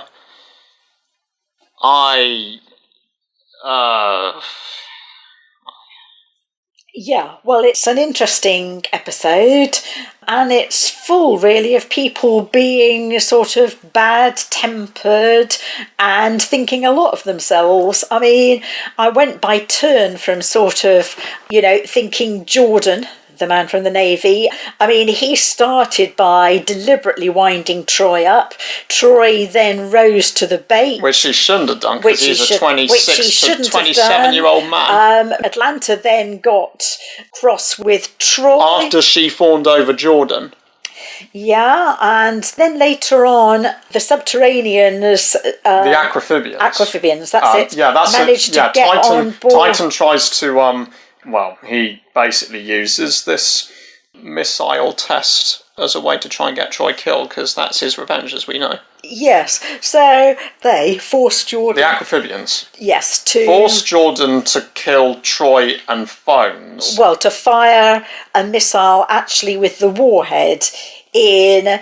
Now, to be fair to Jordan, he does try and warn Troy, what is going on. But he doesn't stand up to the Aquamphibians. Yes, he doesn't sort of resist and stand up to the Aquamphibians. And, he then is sort of very subdued and apologetic for a while, and I start to feel a bit sort of sorry for him. Obviously, he'd not acted heroically in standing up to the Aquamphibians. Yeah, and the commander does say that... he had been in a difficult situation. Yeah, the commander also stated that if he was a member of the Wasps, he would have been thrown out for being a coward. Yeah, but then at the end, when we have this second go at having a dinner party, Jordan starts boasting that the Navy is best again. You really would have thought that he wouldn't think, after all that happened, that was a good idea. I guess the idea was I start thinking he's a prat again. Well, I guess the idea is that he's supposed to be a stubborn sort of person. And I'm not saying that all French people are stubborn, but, obviously Jack Jordan is French and he just so happens to be also a stubborn man. Yes, well, lots of people probably kind of in that kind of position are sort of power, you mean? Yes, are sort of stubborn and know what they think. Yes, but then Troy rises to the bait again and has a sort of scene. I think as an excuse to get Jordan to go away, because even Atlanta had enough of Jordan's bragging. Yeah, but this time Atlanta takes Troy's side and, man from the Navy, off he goes. So, it was an odd kind of episode with kind of lots of sort of rather cringy grumpiness, in my view. Yes. So, basically, Jordan starts bragging, but the girls seem to take a like to him regardless. And obviously the thing that needles Troy is that because he cares about both Marina and Atlanta, to have Jordan flirting with them, and even one of them fawning over Jordan, that obviously makes him prickly. And so, then Jack goes on about, how much better you'll look in a World Navy uniform, and then Troy tries to defend the uniforms bit. That is the point where he really snaps, and then he goes outside. What the heck is he doing? He is a 26, or however old he is at this point. Yes, year old man. He certainly shouldn't have gone off in a huff. Apart from anything else, that was very rude to Atlanta. Atlanta.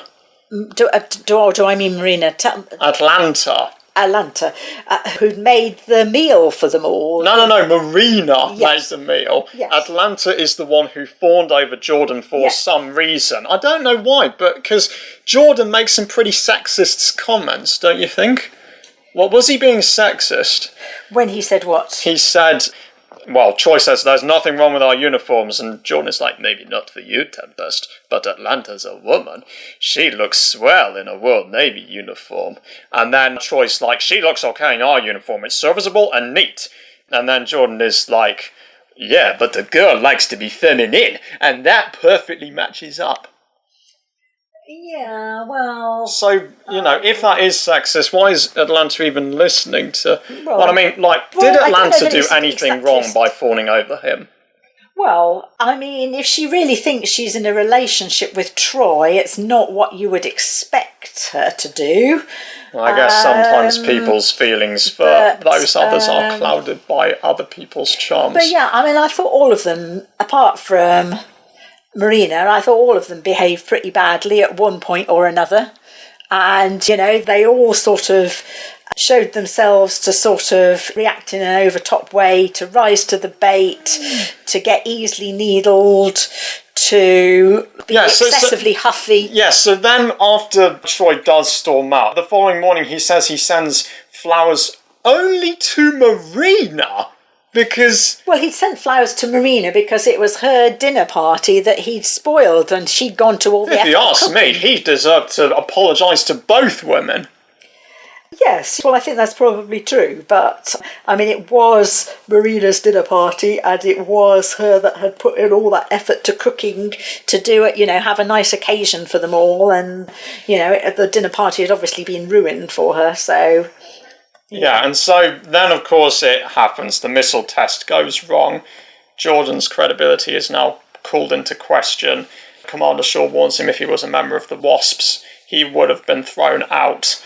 And then, obviously, as an excuse to get Jordan to push off, Troy sort of like calls Jordan out for his behaviour and his cowardice after Atlanta tries to say to Jordan that she doesn't think he should say any more about the World Navy. Possibly, in Troy's mind, that's to stop Atlanta from snapping if she was going to do it. She did say, if you hadn't have done that, I would have done that. Yes. So anyway, I mean, yeah, and then Jordan goes off. Troy apologises for the moment that happened, but does he own up for rising to the bait on the previous day?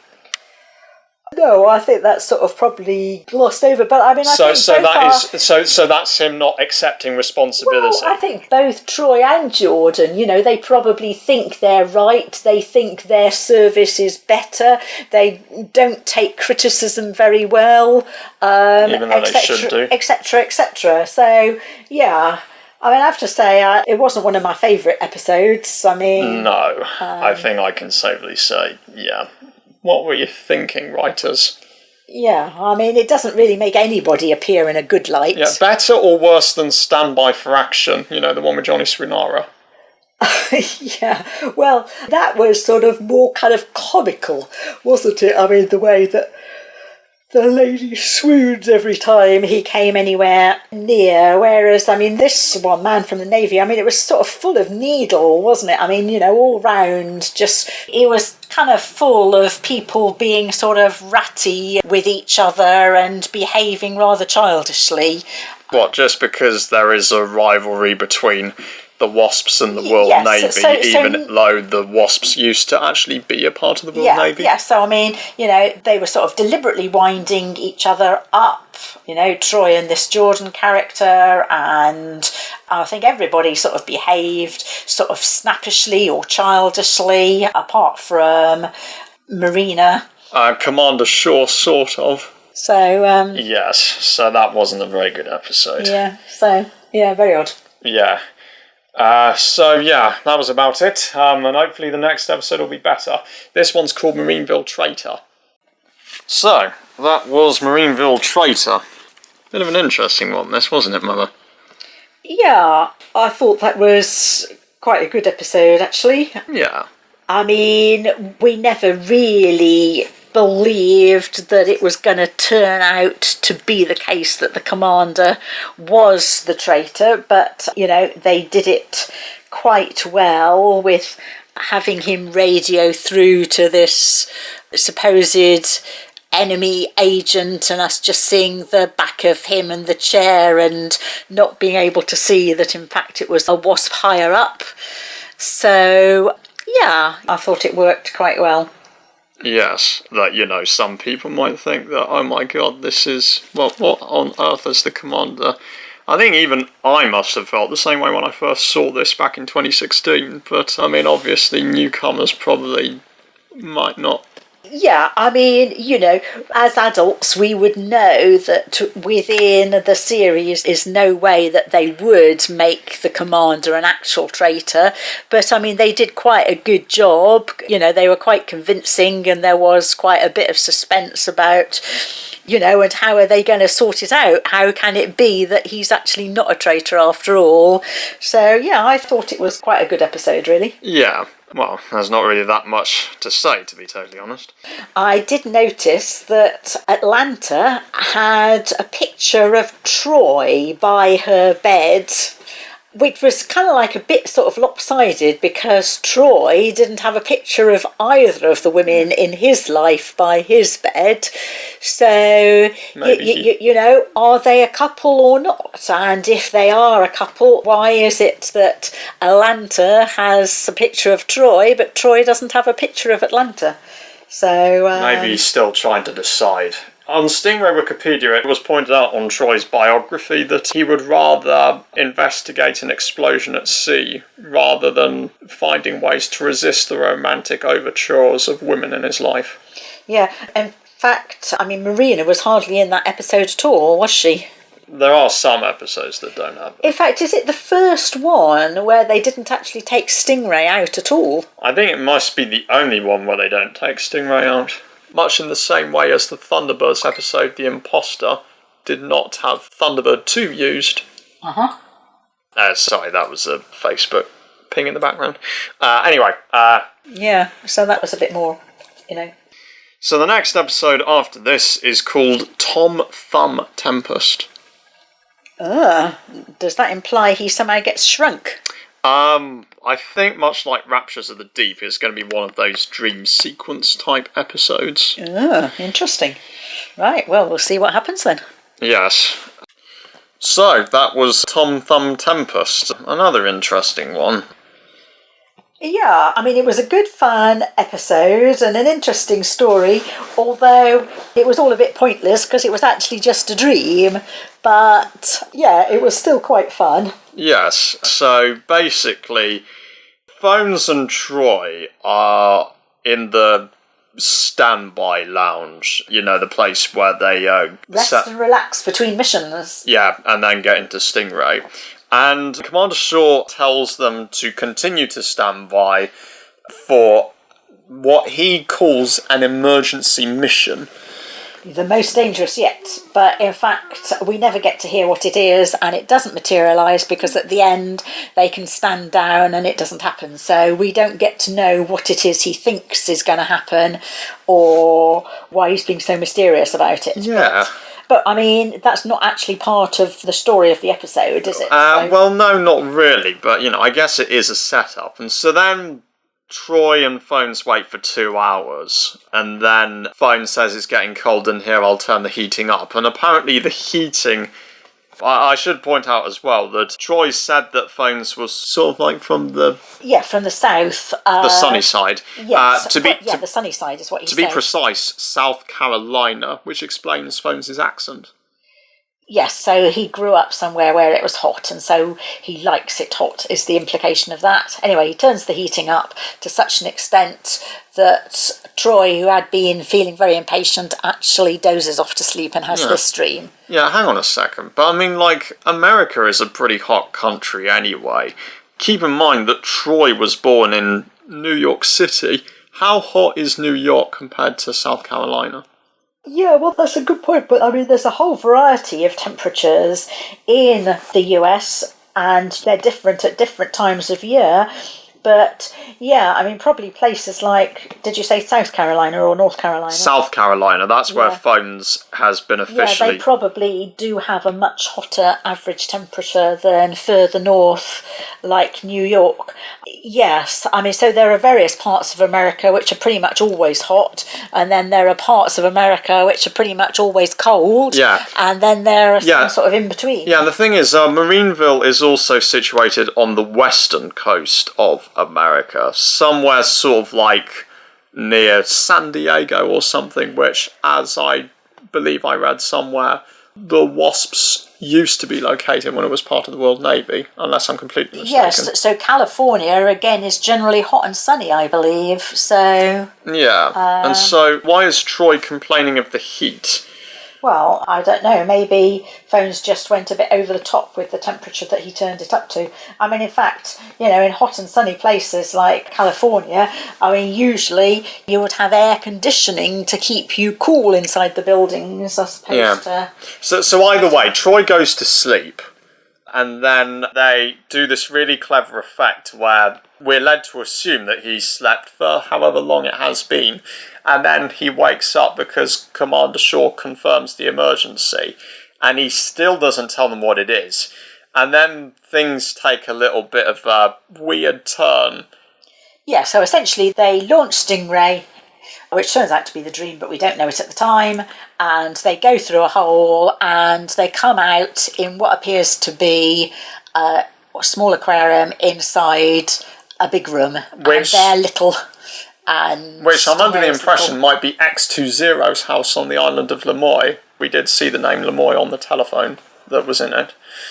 And X20 is arranging this dinner with Titan and other members of the undersea races, including some who we've seen before, including Gaddis or Gadus or however you want to pronounce him from Hostages of the Deep, and Nucella, who with his partner Chidora appeared in Emergency Marineville. So this is confirmation that the episode we've seen takes place after both Hostages of the Deep and Emergency Marineville.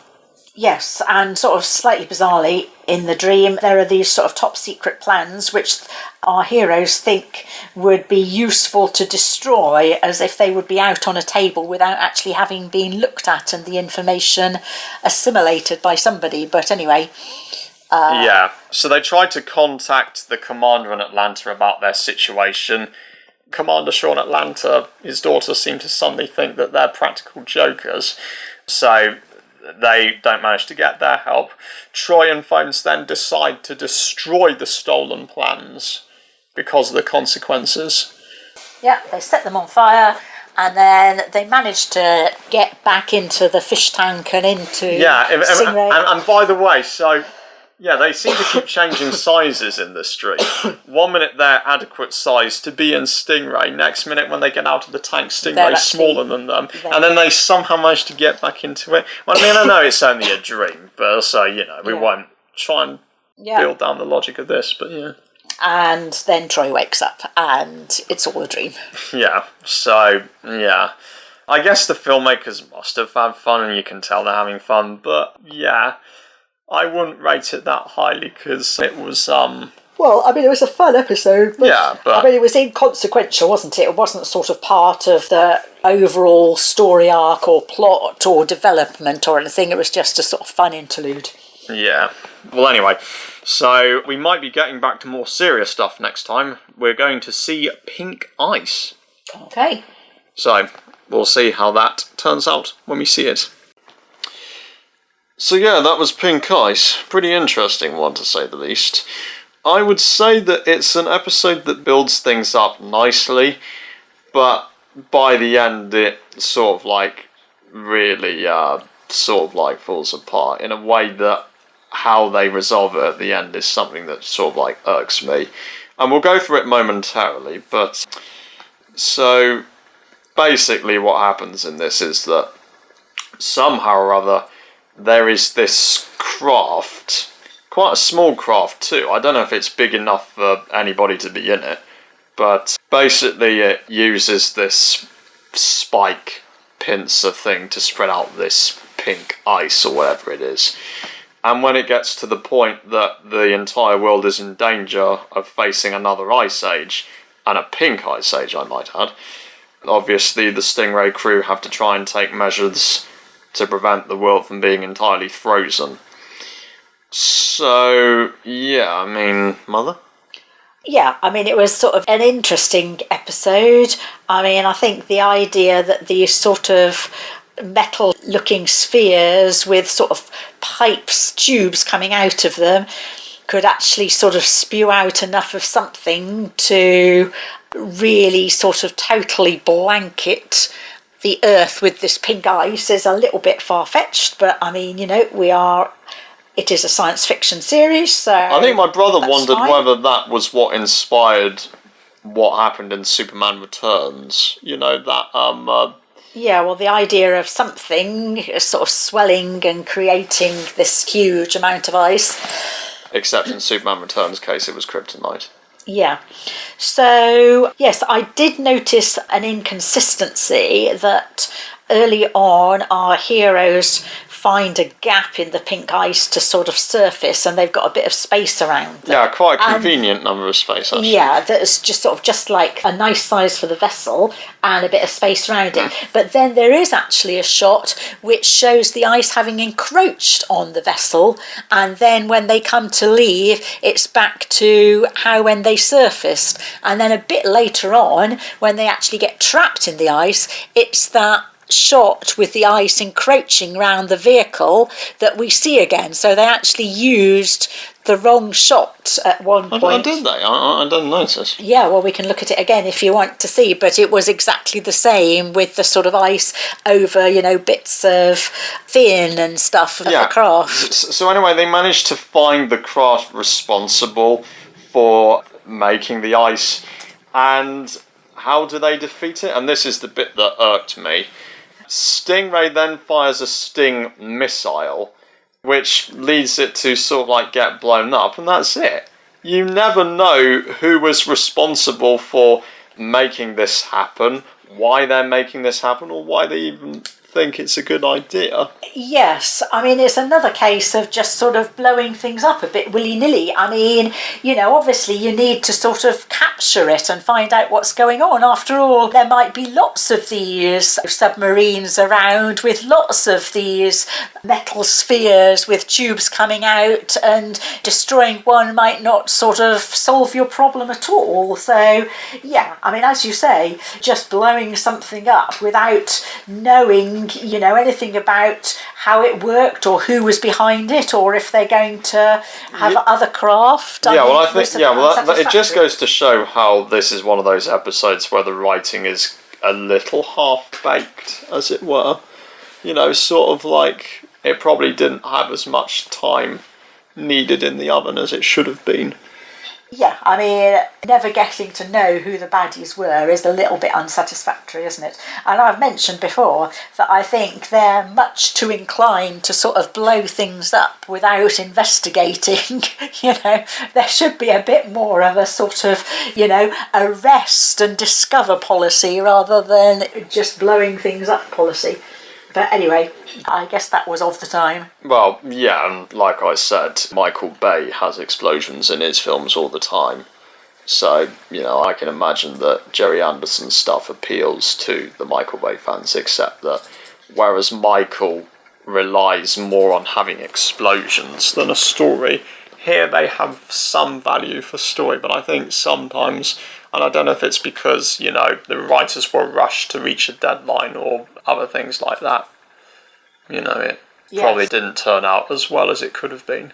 Yeah, well, it was, you know, another bit of a case of, you know, blow up first, ask questions later, which is, you know, not really a very good policy. Or maybe kids love explosions, plain and simple. I guess they do, and they do want to have a bit of an explosion in every episode, don't they? So. Yeah, but yeah, that was about it. That was Pink Ice, and hopefully we're going to be moving on to a much lighter side. The next episode is called The Master Plan, which, ever since I first watched Stingray in its entirety back in 2016 when I got it on DVD that year, I always remember being quite a good one, actually. Okay. I mean, I don't know if you, Mum, are going to think the same way, but, yeah.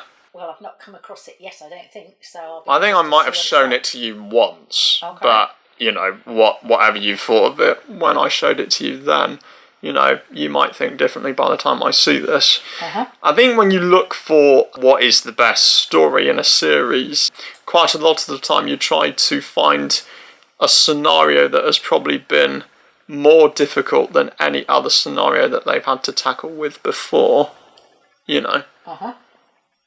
Again featuring Titan, in which, well, he tries to carry out a master plan, but I won't say any more than that. Yeah, okay, well, we look forward to that next time then. Indeed we do. So, that was The Master Plan, and probably to this day still one of the best episodes ever made. I mean, I don't know about you, Mother, you might think slightly differently, but yes, the stakes were probably higher than they ever have been before in this. Yeah, I mean, I did think it was a good episode. There was lots of jeopardy, and there was, you know, quite a good plot. Yeah, Titan tries to carry out this master plan, and how he tries to do so is fatally poison Troy. Yeah, with a view to recapturing Marina. Well, in fact, he knows that she will try and save Troy by handing herself in to him, doesn't he? Well, Marina would die to save Troy, basically. Or the ones she really cared about. Yeah. So, yeah, that does happen. Once Troy recovers, because Titan sends them the antidote after Marina goes back, he recovers, and 2 days later they try to rescue her using this hastily built replica of a mechanical fish, or terrorfish, or whatever you want to call it. Like Titan has. Yes. So that they can get into his base unobserved or, unannounced. So that they can get Marina back. They do. Yeah, I mean, I think it is quite a good episode and quite well thought out. So we have the plan, which starts by poisoning Troy and then Marina going back. Then Troy gets given the antidote, and we sort of wonder why Titan would give the antidote. But the answer is that he wants Troy to come to him to get back Marina, so that he can actually, because he wants to capture Troy and have him as his prisoner as opposed to have him dead, because he thinks that that will give him more clout, more kudos with the other underwater species. I guess Titan is a little bit ambivalent. Sometimes he thinks Troy should be dead. Other times, Yeah, well, I mean, he often does want Troy dead, but I think he thinks the best thing would be to have him as his prisoner, and that will show all the other underwater people how powerful and clever he is. Yeah, and claim Stingray as his royal yacht. Yes. And, so then our heroes, they do rescue Marina, but then it appears that they will get shot down by this other terrorfish until right at the last minute. Yeah, because the replica of the terrorfish is so hastily built. It doesn't have any weapons, and its speed is not very efficient. Yeah, but obviously they'd arranged all along that Commander Shaw would be standing by in Stingray, ready to help out as soon as they make their getaway, realising, of course, that they would be being sort of pursued by Titan's fleet. And so Commander Shaw at the last minute is able to shoot down Titan's terrorfish, and he probably had escape unscathed. Yeah, Commander Shaw probably did have some assistance into the craft, considering that he can't walk.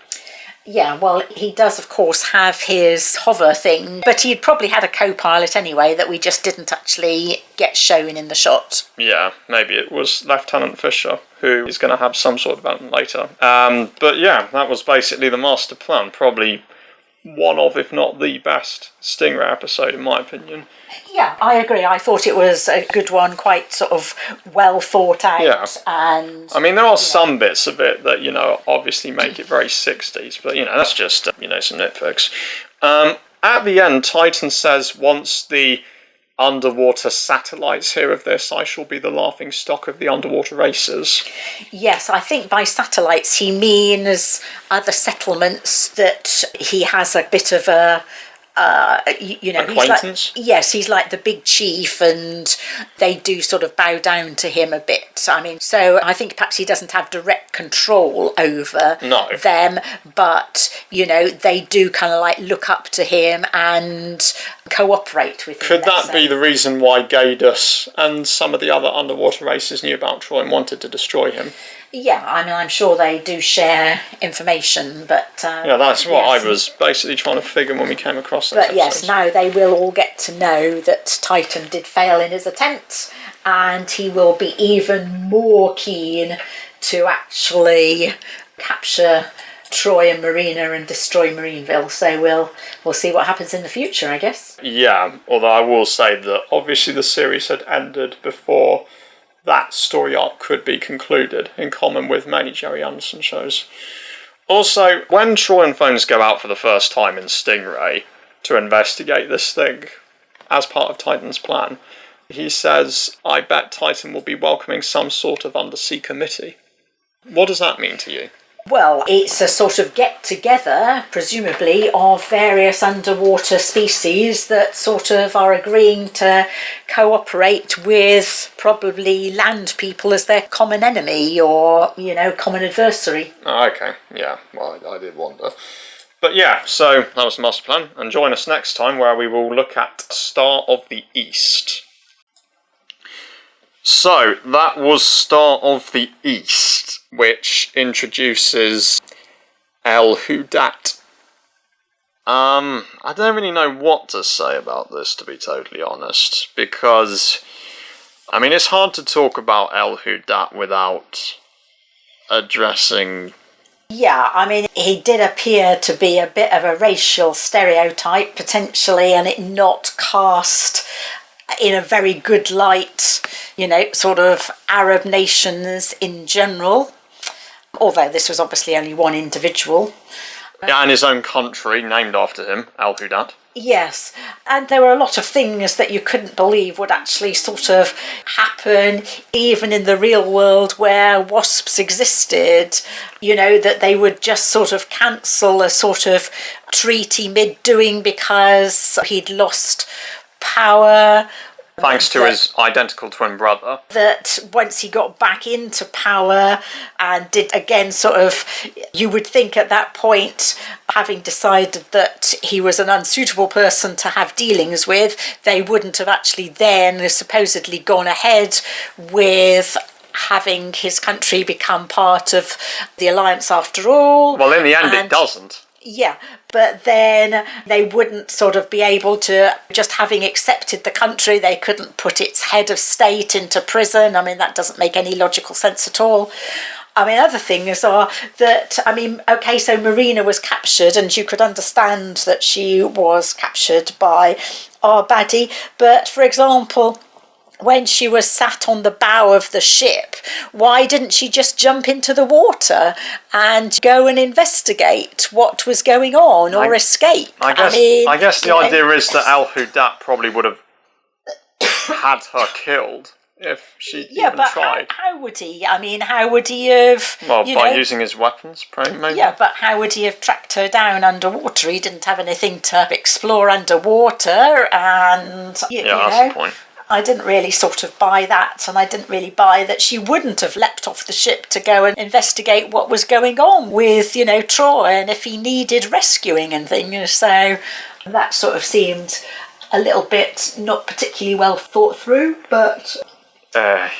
So anyway, I would say a little bit of a bizarre episode, to be honest. Yes, and, well, I mean, let me put it this way, and I do hope that if this recording is ever going to get out, I'm not going to sound like I'm in the wrong or whatever, but, you know, I do not like political discussions, if you understand what I'm saying, do you, Mother? Yeah, well, I mean, I don't think it really has its place in Stingray, does it, particular, which is supposed to be an action science fiction series, and, yeah, I mean, they did introduce a bit of an odd thing with this sort of you know, despot essentially from some unknown country, but it's sort of a bit of an implication that it was a sort of small Arab country, and, you know, they didn't really cast anyone from that country in a good light, did they? You know, they had him sort of, him as a despotic leader being, you know, sort of totally irrational. What about his accomplice? Yeah, well, he appeared to be just doing what his despotic leader said and actually being... Despite trying to bring some reason into something? Yeah, I think he did try and reason with his master, but obviously he... Yeah, and then Hudat accuses the wasps of insulting them. Yes, which initially wasn't the case at all until El-Hudat started making preposterous claims about Marineville having an ulterior motive and all along, and having sort of helped his brother lead the revolution in his absence and all that kind of thing, which obviously wasn't true. So they insulted him back? I think they did insult him back, yes. They could have been more diplomatic probably than they were, I would say. But, you know, maybe nothing would have worked anyway, because the character as portrayed was totally irrational in his thought processes, wasn't he? So, you know, probably wouldn't have been able to be reasoned with, but yeah. This is also an episode which makes me wonder when it is set. As I said before, most of Stingray is set in between 2064 and 2065, and possibly the early part of 2066, possibly. Mm-hmm. But I've read somewhere that there is a source that this episode and another much later episode that features the return of Al-Hudat and the introduction of his identical twin brother Ali Kali are actually set 12 months apart. Oh, okay. So well, I mean, I would ask where you logically think that episode would be set in that case, but... Yeah, well, we probably can't tell at this stage. I mean, maybe when we get to Eastern Eclipse at some point. But that is not going to be our next episode. The next episode is going to be An Echo of Danger. Another episode featuring X20 Okay. and Titan. Okay. So, that was An Echo of Danger. Yeah, well, it was an interesting episode. I mean, I thought everybody was much too ready to jump to the conclusion that phones must have imagined something rather than properly investigating in the first place where the sort of mysterious sound that replicated a ship had come from. And then obviously the sort of why would phones really go to this sort of rather remote island to see a psychiatrist, and as you say, wasn't he at all suspicious that this was the same location as somewhere where they'd once been following? Yeah, that brings me to my next previous point. mission. Yeah, that brings me to the point. It does make me wonder whether An Echo of Danger is set before or after Standby for Action, you know, the one with Johnny Swinara. In that episode, they chased X20 disguised as Goggleheimer all the way to the island of Nimoy, only to discover that someone who was not suspected as their enemy was there, which of course was X20 changing disguise. So, I'm beginning to wonder if An Echo of Danger might actually be set before Standby for Action. Yes, and also when they chase him there and then they sort of ring on the bell of the house, I mean, who is it that answers the door? I thought it was somebody dressed as an old man. Yeah, that was X20 dressed as an old man. Yes, I understand that. But that was a different character than the supposed doctor who now lives in this same house. So it doesn't really make sense either way. I mean, if it takes place afterwards, why didn't phones think, why is the old man not still in residence in this house? And if it takes place before, why, when they follow X20 dressed as Goggleheimer, why didn't phones at that point sort of say, oh, this is where I came and saw the psychiatrist, and now there's somebody different living here. So it doesn't really make sense either way, because... Well, I think only maybe they were focusing on far too much. Sometimes you do. Or maybe it was said, but it was said off screen. You know, there were just so many theories around these things sometimes. And the other thing is we do see sat round a table somebody who in a later episode is shown to be a baddie. Yeah, Misen. Yeah. So what episode was he unmasked as a baddie in? Marineville Traitor. Yeah. Which sort of leads me to my conclusion that An Echo of Danger is also set before Marineville Traitor. It has to be. Yes. I mean, obviously the guy is not named, but it's clear that, you know, obviously they use the same puppet. Yes, they use the same puppet. I mean, I suppose it might just be that he's supposed to be not the same person, but just somebody who looks... Yeah, but if it is, then obviously that is sort of like my conclusion that maybe this takes place before. This episode is also notable for being the first one where Lieutenant John Horatio Fisher uses Stingray for the first time. Mm-hmm. It's also worth pointing out that Fisher was also sort of like, he's loyal and hard-working and productive, but he was overly enthusiastic about his post, which irritated Commander Shaw to the point that Shaw did not promote him as captain. Mm. I mean, what do you think of Fisher? Well, I mean, in fact, he showed himself to be useful, although he ignored instructions not to use the headphones. When he did use them, he actually sort of saved the day as a result. First of all, warning Troy that there was a submarine close at hand, and then identifying this other signal that was the cause of all the misunderstanding with phones in the first place. Yeah, the device that Surface Agent X20 basically threw onto the ground so that he could get phones to trace it. Yeah, so, I mean, I don't know if we've covered everything that we should for this episode, but I mean, what did we think of it in the end? I mean, it was an okay episode, but again, I wouldn't say it was one of my favourites. Yeah, probably not the best high rated either, and some of the points you raised was something that I probably didn't think about until you brought them up, but yeah. So, you know, not a bad episode, but, you know, probably still not perfect. But yeah. So the next episode is called Invisible Enemy, not to be confused with the Doctor Who story, The Invisible Enemy. Mm-hmm. But, yeah, we'll see how that one turns out when we get to it. Okay. So, that was Invisible Enemy. Mm-hmm. When we started, you were wondering who the Invisible Enemy was.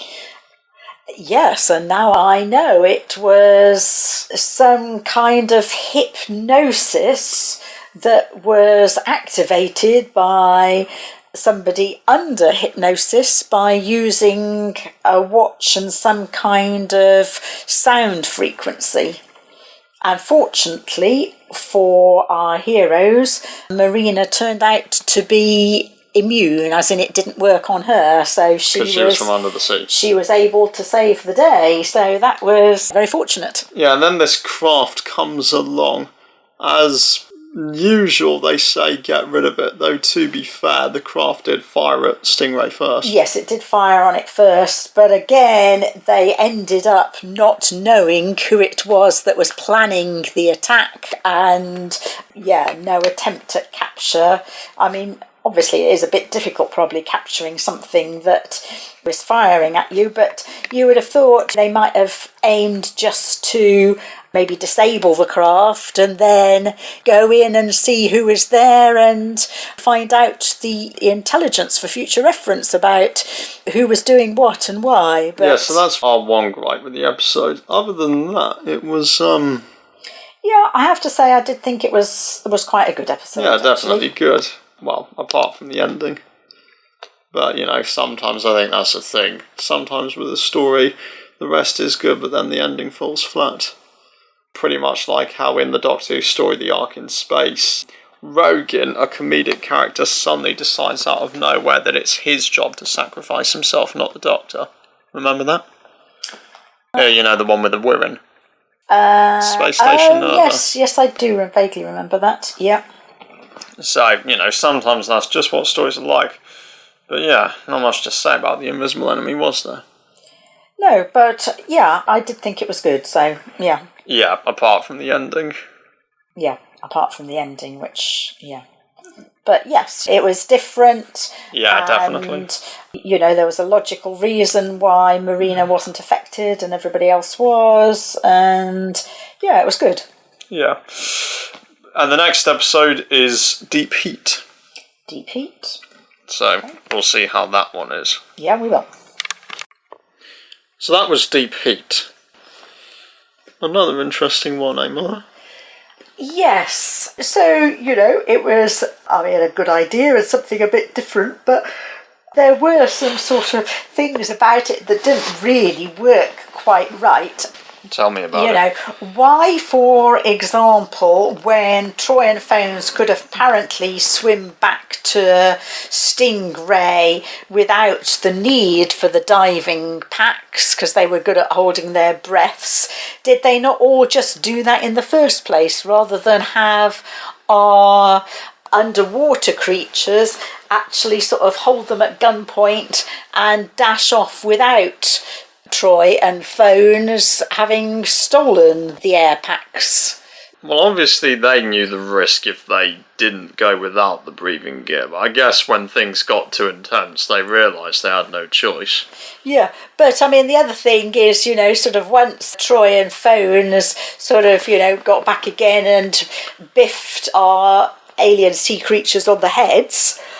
Well, in fact, maybe they weren't sea creatures because they couldn't breathe underwater.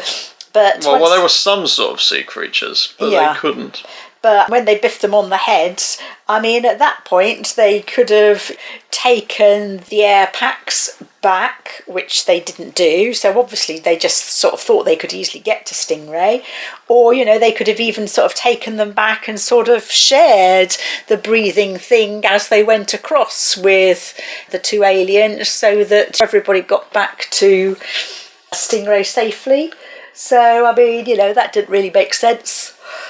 Well, I mean, like, you know, those are breathing apparatus only for two people. How on earth would you be able to share them? Well, you know, you'd breathe in, sort of using the mask, and then you'd pass the mask over to cross to the other person so that they could breathe in. I mean, often when you see sort of films in general, they often have sort of, you know, sharing of oxygen from one tank. Well, given our current situation, that might not be entirely wise. Well, yeah, but obviously we're hoping 2060 or whenever it's set. 2064, 2065. That they're not still having problems with COVID. That would be... Well, we know that for a fact, yes, don't we? do know that there won't be. Yeah. But anyway, so the next episode is In Search of the Tajmanon. Now, I always remember that being quite a good one. Yes, well, I don't know it, so we'll see. Yeah, indeed we will. So, that was In Search of the Tajmanon. Yes, yeah, I thought that was a good episode. I mean... Yeah, definitely. There was a sort of slight bit of irrationality that would... whatever his name was... Hazan. Yes, really have actually sort of put them in a thing to be spiked without them having a proper conversation about who they were and whether they were actually trying to destroy the Tajmanon or if they were just trying to discover its whereabouts. But, I mean, apart from that, it was sort of quite exciting with good sort of jeopardy and good rescue and... Yeah, I think that's why I liked it so much. Yeah. But, yeah. As for Hazan, do you think he's a stereotype? Well, yes and no. I mean, you know, he's not actually portrayed in a bad light. I mean, he's portrayed as somebody who wants to preserve their heritage. Yeah, I mean, you know, in point of fact, the very idea that anybody would think such a fabulous monument should be allowed to have a dam inserted that would actually flood it with water was rather ridiculous in the first place. You know, you would have thought there would have been a different possibility for where the dam was sited, or you would have thought that rather than just submerging it underwater, they would have moved it out of the path before building the dam. But yeah, getting back to what you're saying, I don't think, you know, probably it was a bit of a stereotype, but I mean, he wasn't cast as a baddie or in a bad light or, you know, in a way that No, just someone misguided, eh? Yeah, I mean, he was misguided in sort of thinking that everybody around was likely to be his enemy, and after destroying the Tajmanon, rather than a bit of proper questioning to see what the case was.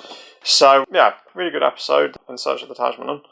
And the next episode is going to be called Titan Goes Pop, one of the most iconic episodes in the series ever. Ah, okay, well, I look forward to seeing that next time then. So, that was Titan Goes Pop, guest starring the not very bright but very popular singer Duke Dexter, played in speaking role by Ray Barrett, who has obviously established his roles as Commander Shaw, Lieutenant Fisher and Titan, and the singing voice of Duke Dexter is provided by Gary Miller, who did the singing voice of Troy Tempest in the ending title song of Stingray, Aquamarina. Mm-hmm. Now, when I first watched this episode back in 2016, I do remember thinking quite highly of it, but... I mean, what do you think, Mother? Well, I thought it was rather a bizarre episode. I mean, there were lots and lots of things that didn't really work. I mean, one of them was, at one point, Troy acts as a decoy to keep Duke Dexter, to enable him to get into the base unobserved. And despite the fact that Troy doesn't really look all that like him, I mean, he's no attempt at disguising or anything, he's just sort of dressed in the same clothes, he apparently gets mobbed by the crowd waiting to see Duke Dexter. I mean, that's not very realistic, is it? Sort of doting fans wouldn't mistake somebody different as their idol, so that doesn't sort of make sense. And I mean, the security guard sort of just letting in X20 without any kind of proper look at the ID or how he persuades everybody that he is something or other which he's not. I mean, that shows great incompetence on the part of WASP's people that you really don't think would actually happen. And then, I mean, there's been several stories with this hideout inn. I mean, are they really going to let Duke go to this place where, you know, they've tracked trouble to in the past? Are they really not at all suspicious that something a bit odd is going on? Yeah. Yeah, and Titan's idea that people screaming in frenzy at Duke performing actually constitutes setting up the people to be easily attacked and taken over by Titan. Well, that's definitely flawed thinking. Yeah, and it didn't work in the end. If you ask me, Duke Dexter ended up being a pathetic excuse for a spreader of fear. And I mean, we even sort of in the end bit, we even have Titan watching and sort of bouncing along to the concert as if he's sort of enjoying it and appreciating the music. I mean, what's that all about? You know? So I think I remember very bizarre episode. I think I remember liking it because I must have thought it was fun, but yeah, you're right. Yeah, definitely. well, I mean, it was light-hearted and fun. Just and I think that's why I liked it so much. But now you've mentioned all those things, yeah, what was I thinking? And there are a few things to point out as well. The messenger who gives Commander Shaw the notice about Duke Dexter might be Misen from Marineville Traitor. Now, if that is the case, then it's reasonable to assume that it could be set before Marineville Traitor. Yes, I mean, either that or they were just reusing the puppet for a different character. But if that was... But the character's not named, so, yes. You know, it's open to interpretation, isn't yes. But, you know, if they were intending it as a different character, you would have thought they'd have tried to change the puppet just a little bit. I mean, different coloured hair or something. Well, no, they didn't. But, you know, considering that, you know, Misen was probably working in the Wasps for quite some time before he was exposed as a traitor, it is possible. Yes, so if that is the case, I think we can safely say Time Goes Pop is probably set before... Yes. Marineville Traitor. Another thing was that, you know, the song I've Got Something to Shout About, sung by Duke Dexter, you know. An instrumental of that was heard in Man from the Navy. Yes, well, that's not necessarily a problem. I mean... Well, no, but, you know, do you think that could possibly mean that Time Goes Pop is also set before Man from the Navy? Well... I mean, this Duke Dexter has been around as a singer for some time, so it's quite possible that his music could have been played earlier, just the fact that we haven't been introduced to this character before then. I mean, that's... Yeah, but there is another episode, which just so happens to be tomorrow's, in which Atlanta puts out a record saying, this is Duke Dexter's latest, and his latest being, again, I've Got Something to Shout About. Yes, trying to work out the actual... proper order of the episodes does seem to be a little bit tricky, doesn't it? Well, no, you know, it might be tricky, but it is possible to do. But, yeah, there is another thing as well. It is also hard to try and determine whether or not it's set before or after Stand By for Action, you know, the one with Johnny Spinara, and Echo of Danger too, because, again, of the island of Nimoy, because they go to it, and there's no suspicion that, you know, does this place look familiar? Did we see that old guy who had no idea where Goggleheimer went to? What about that doctor who tried to clear Phones' hallucinations? Yeah, that is all a little bit, yes, from deciding, you know, logically which of those 3 episodes goes first, it's a bit difficult. It doesn't, you know, not any order really makes sense. Well, you know, if you put your mind to it, I think there might be some way around this. Yeah. But, you know, we're getting ahead of ourselves. So, in conclusion, Time Goes Pop may be fun, as I thought it was when I first saw it, and that's why I probably rated it so highly, but looking back, almost certainly not the greatest in terms of it. But still, regardless, one of the most iconic episodes in the series. Yeah. Probably just, you know, Duke Dexter alone makes it iconic. Yeah, well, you know, it was fun, but a lot of sort of illogicality and inconsistencies, really, but, you know, fun nevertheless. Yeah. So the next episode is called Set Sail for Adventure, and Admiral Denver, president of the Undersea Research Program and Commander Shaw's argumentative best friend since college, makes another appearance in this. Yeah, okay, well, that'd be interesting to see. Yes. So, let's see how that turns out when that time comes. So, that was Set Sail for Adventure, which, as I forgot to mention before, was another one that I remember putting in sort of like my favourites, I guess, for it being fun and comedic. But having watched it now, I mean, what do you think, Mother? Well, to be honest, it was completely bonkers. I mean, in real life, you wouldn't be able to use very important crew from very important missions to have a jolly idea of sailing a ship from the olden days across the Pacific.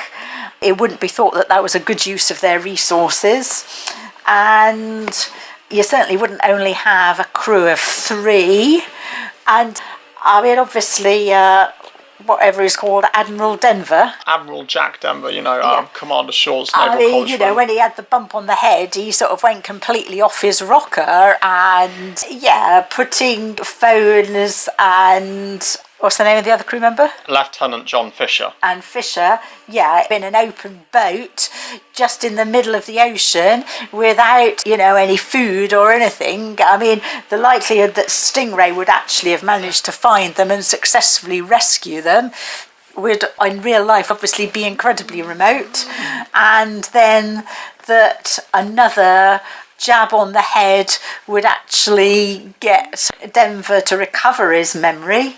Yeah, I mean, it was, it was a whole lot of bonkersness, wasn't it? Yeah. And, if you did any of these things in real life, loss of memory or not, you would be in serious trouble. You wouldn't just sort of be in a hospital bed and it all forgotten and, okay, that's fine. I mean, Actually, I sort of take it back. Why is it that, before I used to like Time Goes Pop and Set Sail for Adventure, now I can't believe I did.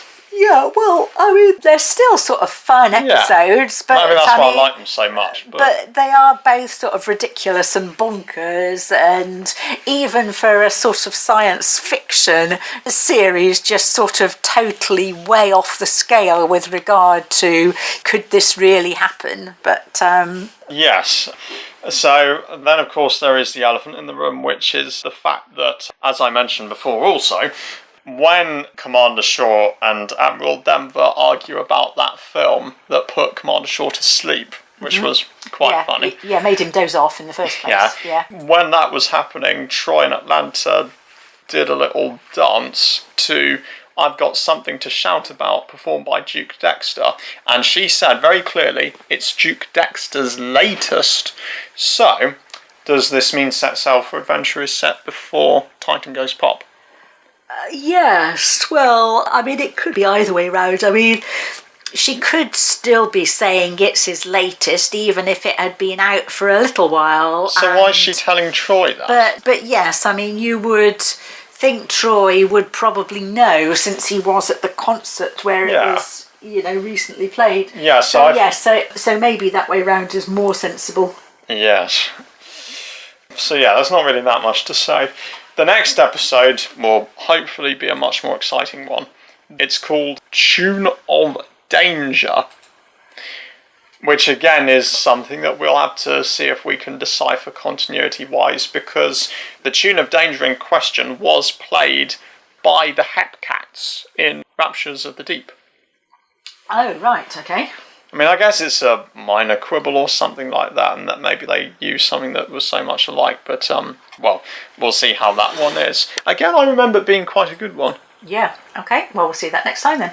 Yeah, so, So, that was Tune of Danger. Yes, and I mean, I thought it was a good episode. Yeah, definitely. I mean, I liked it, I enjoyed it, but I mean, there were one or two things that were a bit odd. Yeah. I mean, so many times we have baddies who actually want to kill a goodie, and instead of just doing it there and then when they have the chance, they come up with these schemes of something to happen in the future that always goes wrong. And in this instance, instead of just killing Troy when he had the chance, he actually goes to the trouble of knocking him out, taking him off Marineville into a forest in a hut and setting fire to the forest. I mean, he doesn't even just set fire to the hut. And then, of course, Marineville gets asked to come and help put out the fire, and Troy manages to escape and things. But, I mean, the first thing, you just know that if you don't just get rid of your person when you have the chance, they're going to escape somehow, aren't they? So that was one thing. And then another thing was when we had Commander Shaw and Troy chasing the downbeat crew, and the downbeat crew's radio is out of action. But why don't they contact Pacifica? They could at least warn Pacifica, and obviously they must be able to contact them because they contacted them in the first place to arrange to hold a concert there, and they'd already set up the signal of 3 flashing lights to be let in. So, they must have had some way to contact Pacifica, but they didn't seem to think of that. So instead, they rush and hope that the concert is going to be delayed long enough until they get there. Well, I don't think it was established that they had communication with Pacifica, and even if they did, it would have been pointless considering that place's current state. None of them can talk. I was under the impression that Marina knows that her father would love to have a so concert you don't think going they actually on. Booked it in advance, so how did they know what signal to give to be let in then? Well, probably Marina. Well, you know what everyone is like with Marina. They ask questions, she nods if it's correct. Yeah. So, and then of course, why did the double base need to be destroyed? Why didn't they just open it up and take the bomb out and throw the bomb away? I was under the impression that there wouldn't be enough time. Yeah, but what they said was that it would be set off by playing a particular string. Or playing it at all. Yeah. But, I mean, all those things being said, I did think it was a good episode. Yeah, I did enjoy it. So I thought it was much better than the 2 that we saw last time. Yeah, I think the thing that stuck out for me the most when I watched it, and that's why I did have so much a high opinion on it, was Troy struggling with the fire. He's stuck in this shed. It's like, oh my god, how's he going to get out of this one? Yes. The suspense really builds up. Yeah, so there was suspense and there was jeopardy, yeah. Yeah, and this almost certainly could be a well-executed thing, but the ultimate resolution obviously he uses the fire to sever his rope. Cut through the cords, yeah. And, I mean, to be fair to them, they did show that his hands were bandaged afterwards to show that he had actually burnt his hands as well. But apparently not so severely that he couldn't carry on piloting Stingray. Yeah, but by the next episode, his hands are completely intact. Yeah. So either they were severely burned and he would have to have plastic surgery to heal it. Well, I mean, if it was just minor. Like they did to Mark Hamill's face after his car accident. Yeah, I mean, it depends, how deep and how serious the burn is. But, I mean, very surface burns will just sort of grow out, so... Yeah, but for how long? Again, this comes back to this whole thing about how long we don't really know exactly the continuity, do we? Yeah, also... we don't know, when the next episode takes place. Yeah, also, while I think about it, the enemy agent, Lieutenant Gray,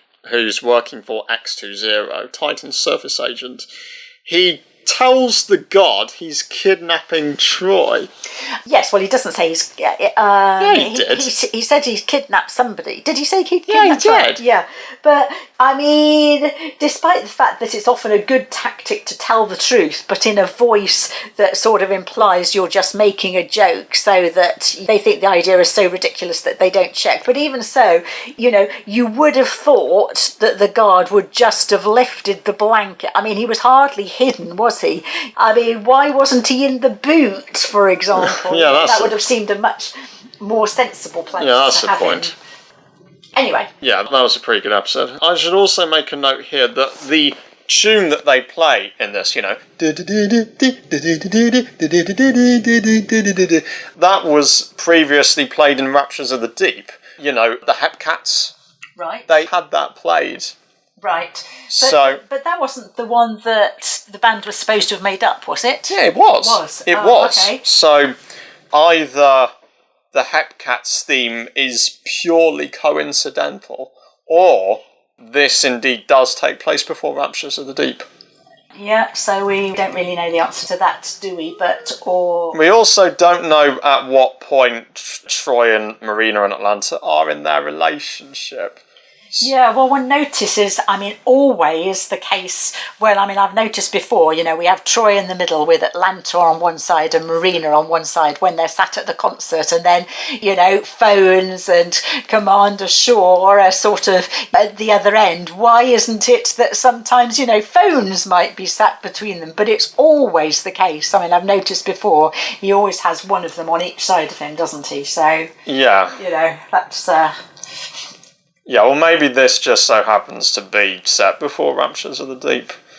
According to the Filmed in Supermarionation website made up by the people who made the anniversary episodes and Nebula 75, which I highly recommend that you see if you manage to be able to, by the way, it says, and this is a source they followed apparently from an official 1960s brochure, it tries to establish that Troy had very brief feelings for Marina, but his real love interest was Atlanta.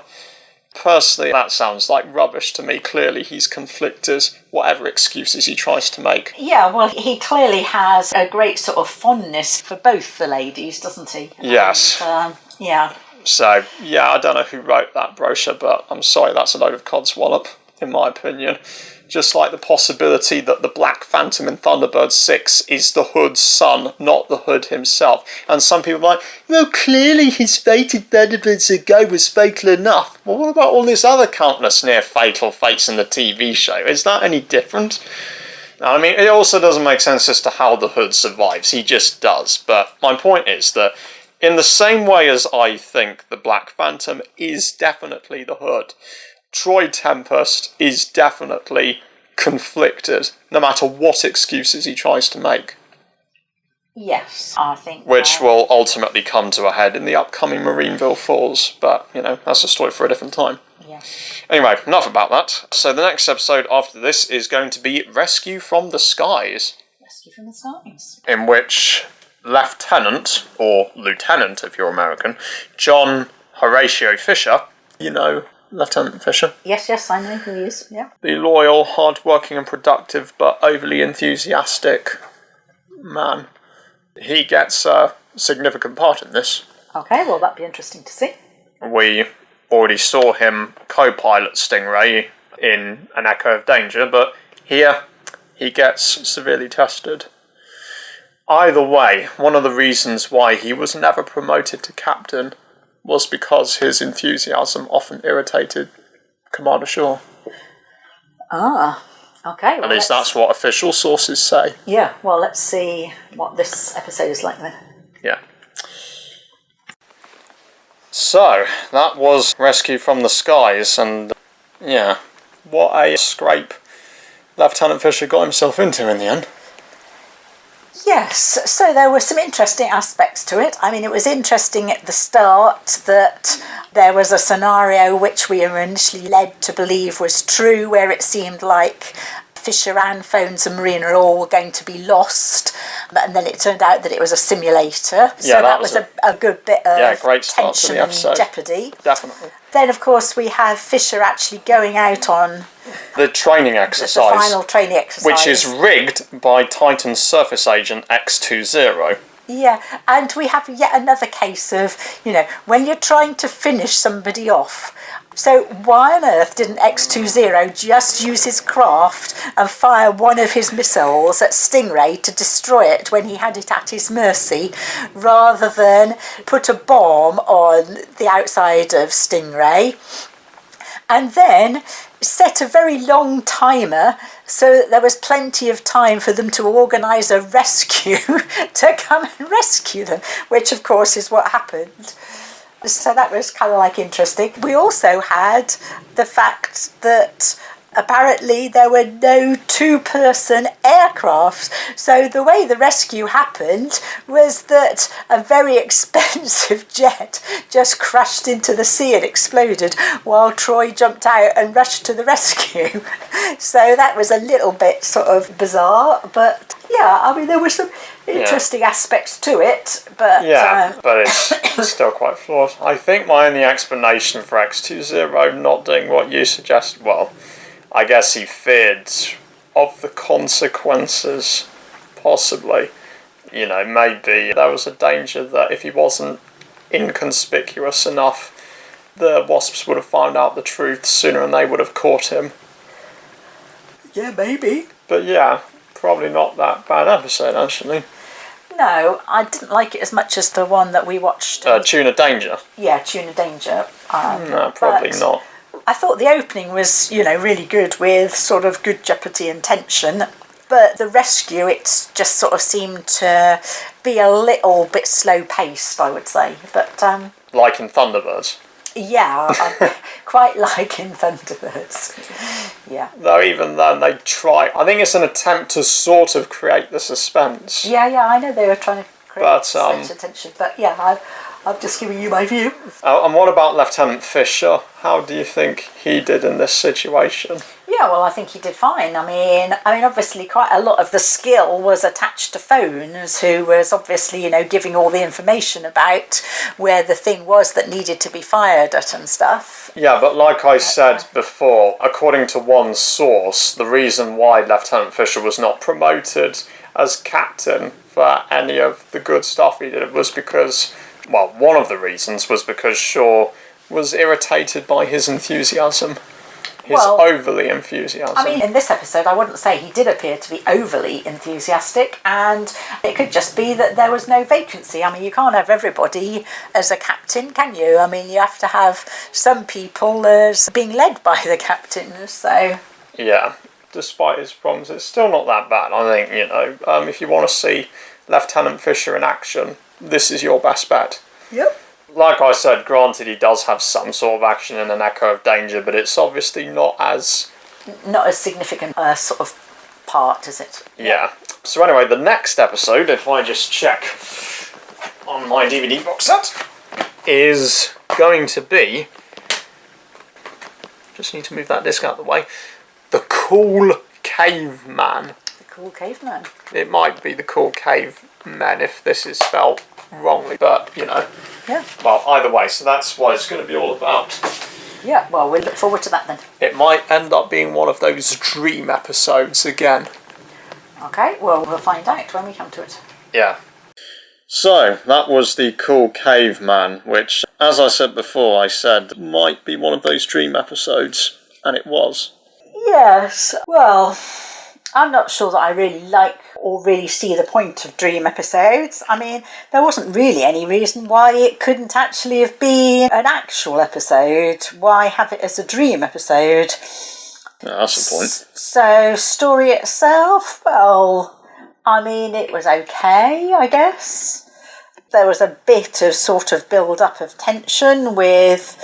our heroes standing against a wall and having spears thrown steadily closer to them. By the cavemen. By the cavemen, yeah. And, I mean, the bit at the end where they're all in the caveman costume. Yeah, so Atlanta's holding this fancy dress party, and it is up to people to decide what they want to wear. Phones' initial idea was to wear a suit of armour, but he decided against it, considering how difficult these things are. Wouldn't have been very easy to dance in. Yeah, wait till you see Postman Pat in the suit of armour, then you'll realise how much of a problem it can be to wear a suit of armour. Atlanta wears something only similar to what I can describe as Princess Yasmin from the Disney film Aladdin.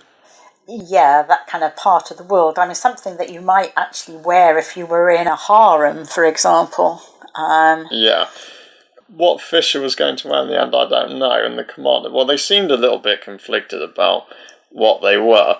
Troy decides to think it over, and after having that dream, he decides, well, I'll go as a caveman.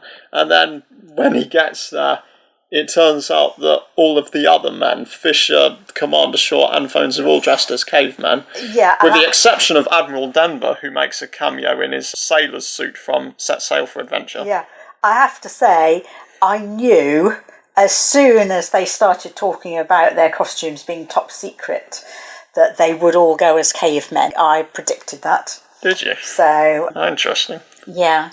So, I mean, it was okay, but I certainly wouldn't rate it as one of my favourites, definitely. Well, you certainly don't seem to find it fun as Thumb Tempest. That itself was a dream episode as well, but you said you enjoyed it.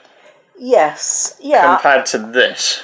Yeah, I didn't really think this was very special, and I didn't really see why it had to be a dream. I mean, it's a thing that could have actually happened, but yeah.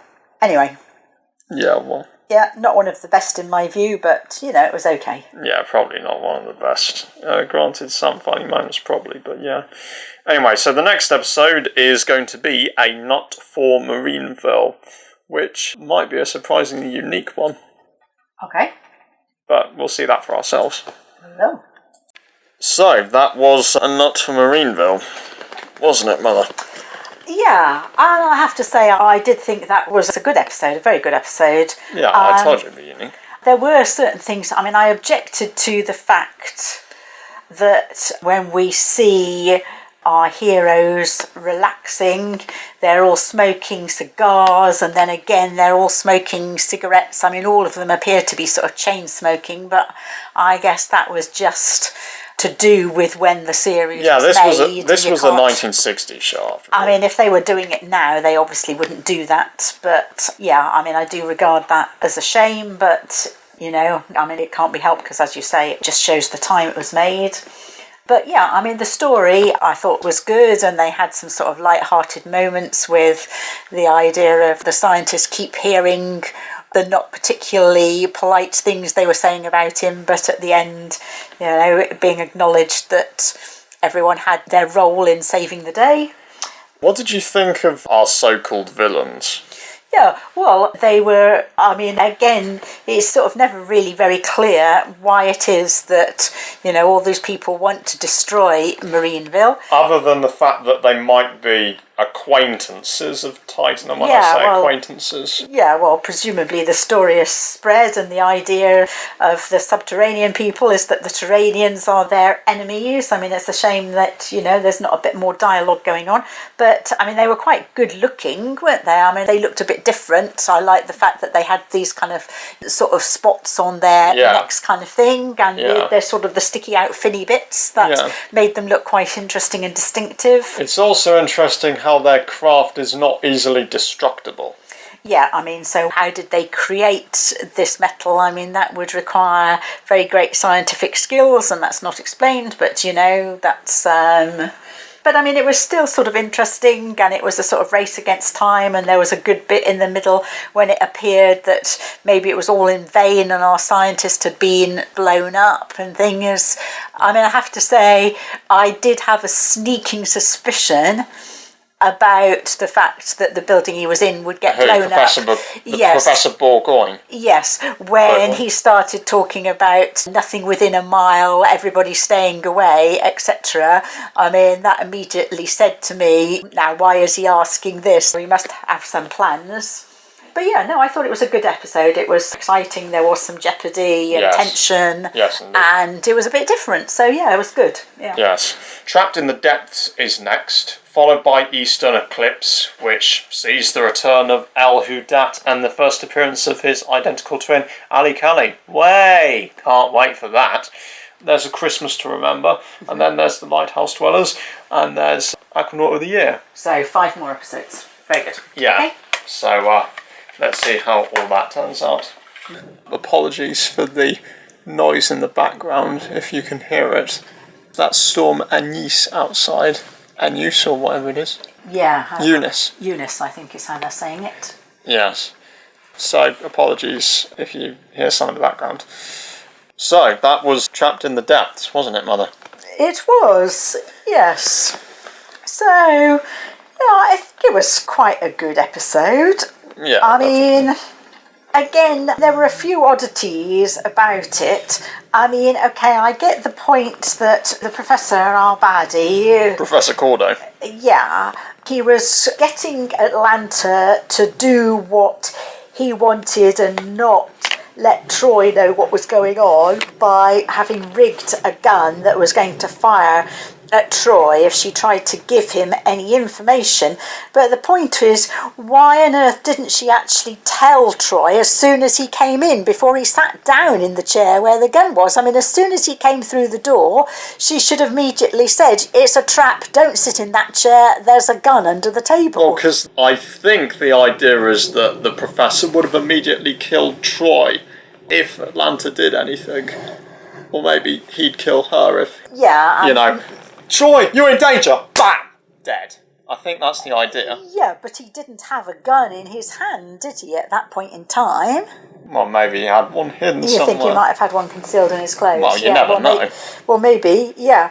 And it's not explained, though. And then, of course, we have the fact that the Professor, was in league with these underwater baddies that we've seen before. Who we saw in A Nut from Marineville, so this does make me wonder if it's set before or after A Nut from Marineville. Yeah, but the point is, they were apparently collaborating with the Professor, but, having caught Stingray, why would they just sort of fly Stingray back on the Professor's say-so? You would have thought they would want to have proceeded with their plans and kept Stingray and sort of, ignored what the Professor said. So, that was not really very realistic.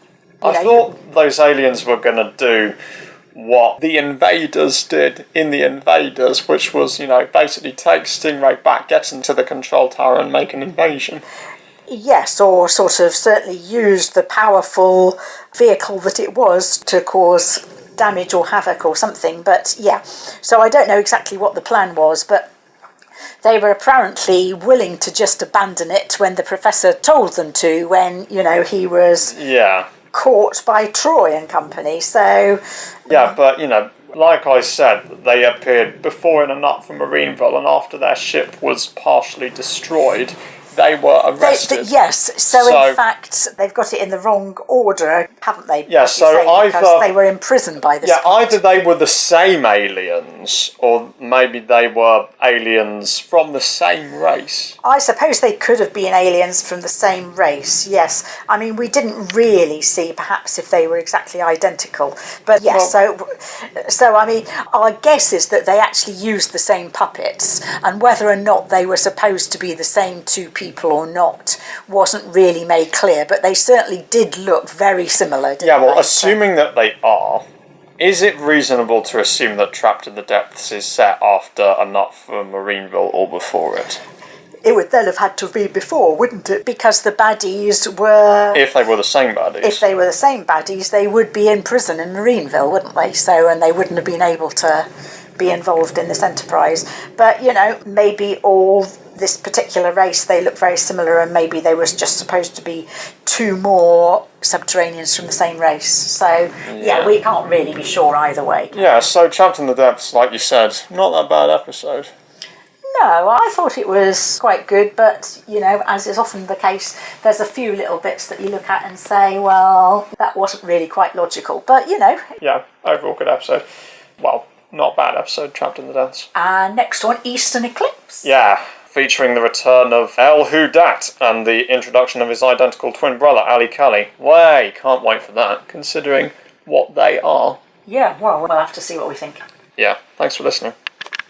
So, that was Eastern Eclipse. It also might be interesting to note that a source says that it's set 12 months after the previous appearance of El Hudat, which was Star of the East.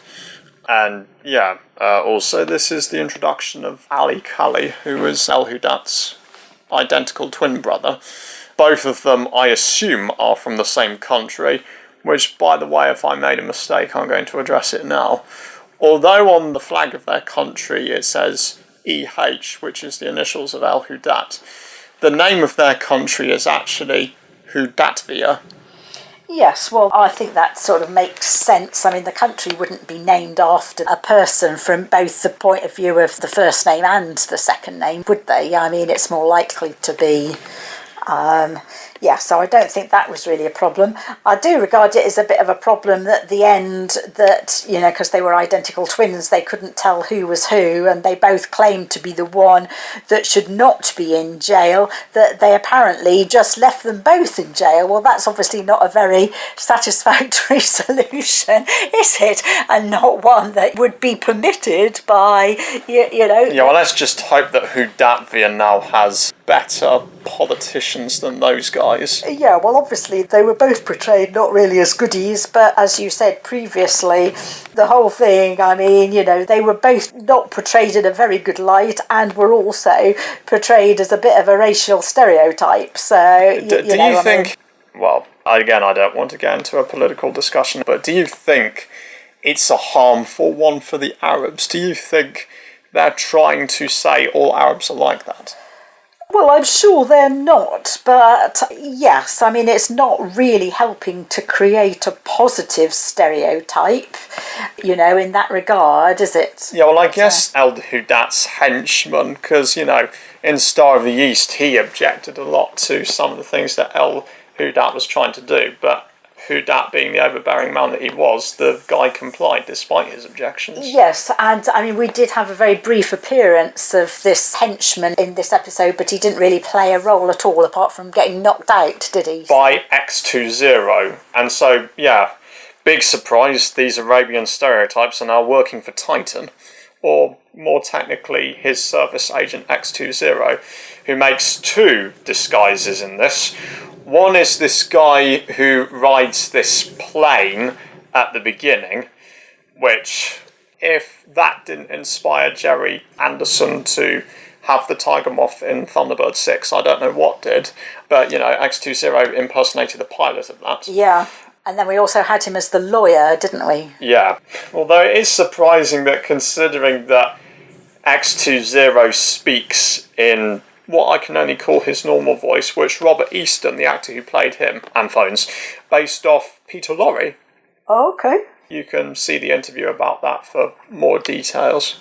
But, yeah, if he speaks in his normal voice all the time, surely there might be some suspicion, but, you know, that's yes, well, yeah, as you say, there have been lots of instances where you think they might have picked up on, yeah, I mean, the disguises aren't really all that good, are they? So, well, it's clear the writers were expecting Robert Easton to try and change his voice, at least, when they were writing the script. But ultimately, he didn't. Yeah. Yeah, well, I mean, just his visual appearance, you would have thought the people at Marineville headquarters would by now have actually cottoned on.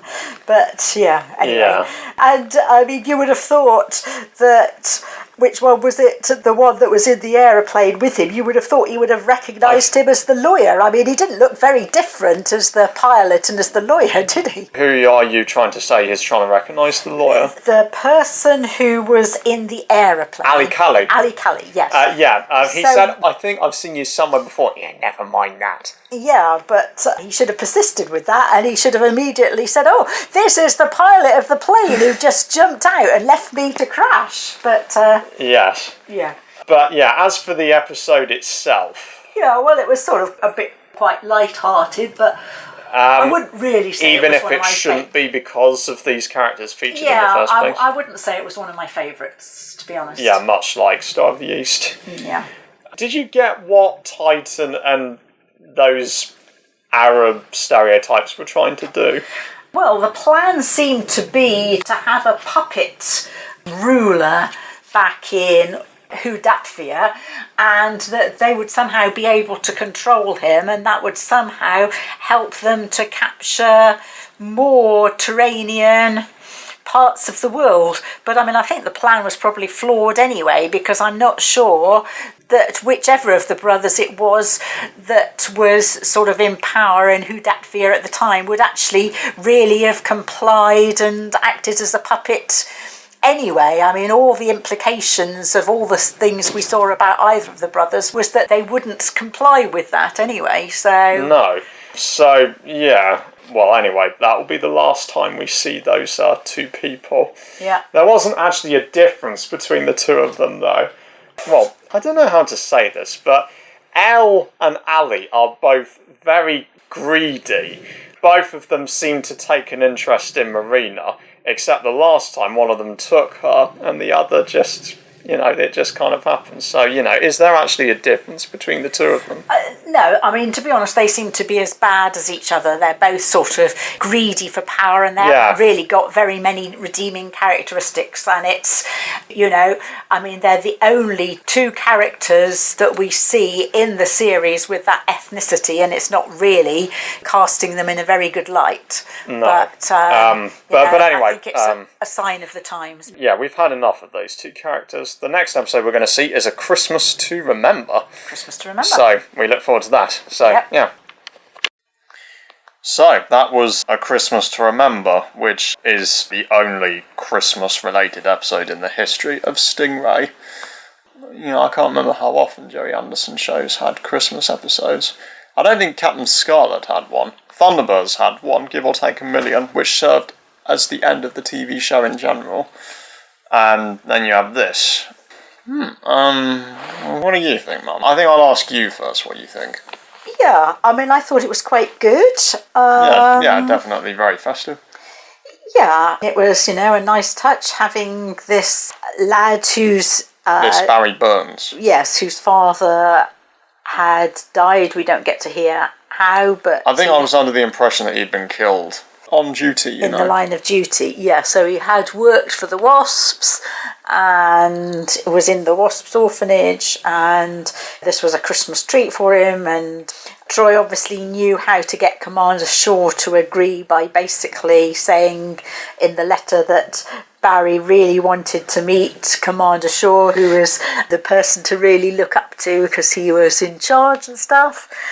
As per usual, there were one or two things that, were not quite right. They're sort of being fired out of the missile tube. Okay, so Troy got fired out. Would he not have been injured by going at that great speed? Surely, they have something in the missile that is part of what makes them go fast. It's not just being fired out of the missile tube, I wouldn't have thought. But anyway, the speed he was going and the speed he went into the enemy ship, you would have thought he would have gone crash bang against, the wall in the airlock and done himself a serious injury. Yeah, actually, yeah. So they didn't really sort of explain how he somehow managed to pull up in time once he got into the enemy ship not to be hurt. But, we're talking about science fiction and not everything has to be explained. Unless it's Doctor Who, but let's put that aside. And the other thing is this sort of enemy pilot has supposedly all this time been hiding, in the craft. Yes, there was some secret compartment. Yeah, you would have thought they tried to be that more thorough in investigation. Yes, so obviously they hadn't done a very good job of searching it, and somehow he'd apparently been out in Marineville doing lots of spying also without anybody noticing him. They talked about how he'd found out all the secrets of the security at Marineville. And then he's handily got back into the vessel again, in time for them taking it out for their experiment. So there was also this one moment where Troy was suspicious of the fact that he could be lurking, and preparing for the worst, he kicked the door shut in case it was an enemy, only to find out it was Phones pretending to be Santa.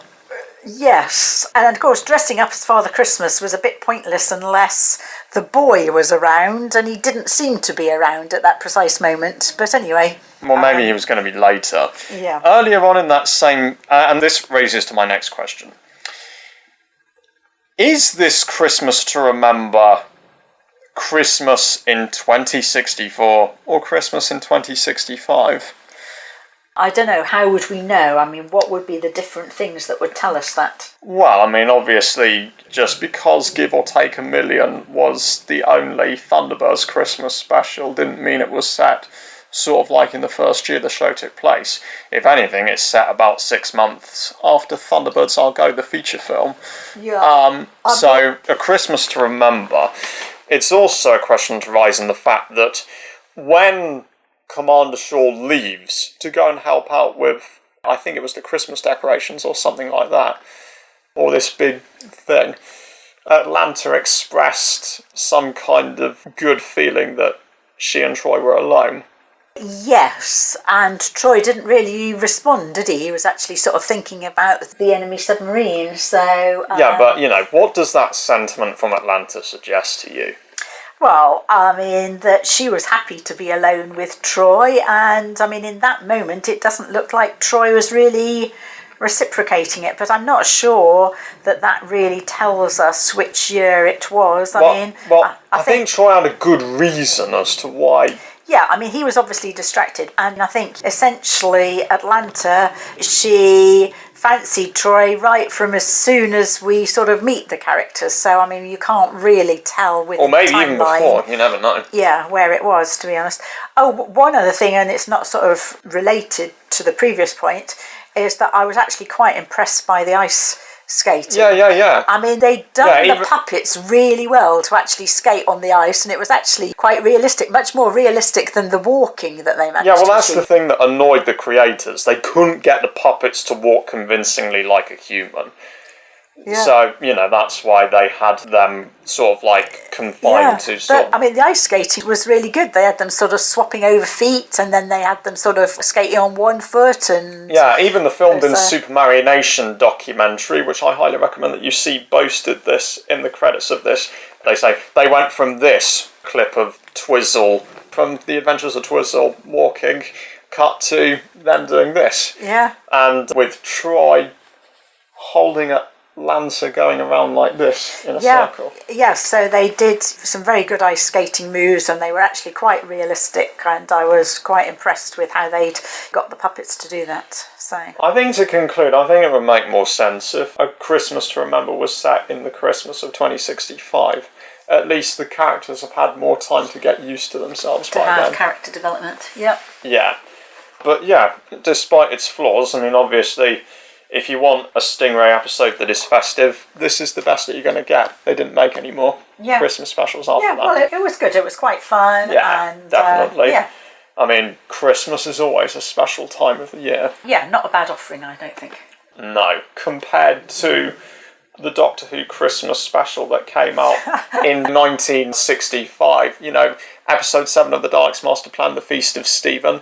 Random stuff happens. The first Doctor turns to the audience. He's like, "And a Merry Christmas to you too," having nothing to do with the main plot of the Daleks' Master. Oh yeah, that was another interesting thing about this episode, that initially it appears like Troy is narrating it, but then it turns out that he's actually telling a story to this lad. So that was sort of quite clever as well, because initially we think there's some kind of a departure, and that they're not following their usual format. So so I thought that was quite clever. Yeah.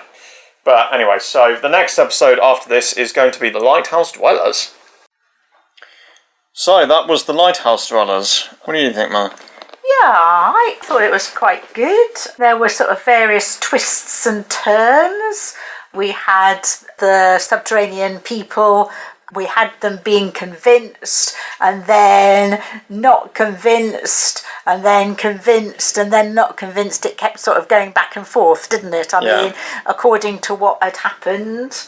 And then we're led to believe that maybe they just leave them to their fate, but finally we get to see that, after all, Troy and Phones bring them a light instead of the lighthouse, and they're back to being saved again. And we have a bit of tension with, are they going to sort a light in time to save Troy and Phones? I'm not quite sure how our lighthouse keeper in that great storm, Frank Lincoln, how it was he was supposed to manage to write a note for Marina to read to persuade her to let him in, and she didn't seem to be being very helpful with regards to helping him work out how to get this flashing light. Well, you can't blame her if she can't talk. Yeah, I mean, I understand that, but she could have actually touched a switch or a lever, couldn't she? But I mean, maybe she just didn't know how the lights worked. I don't know. But anyway, so I thought that was a little bit sort of odd, but yeah, I thought it was quite a good episode. Yeah, so basically you've got these aliens. I don't think we know what the aliens' names are, but I guess you could call them the Lighthouse Dwellers. There's this lighthouse, I can't remember what it's called, but it stood there for 175 years, counting back from 2065. It's clearly there on a plaque.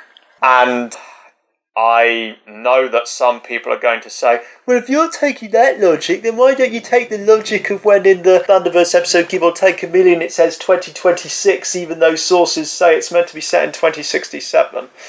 I'm going to just say that was a mistake, and that regardless, it is set in 2067, no questions asked.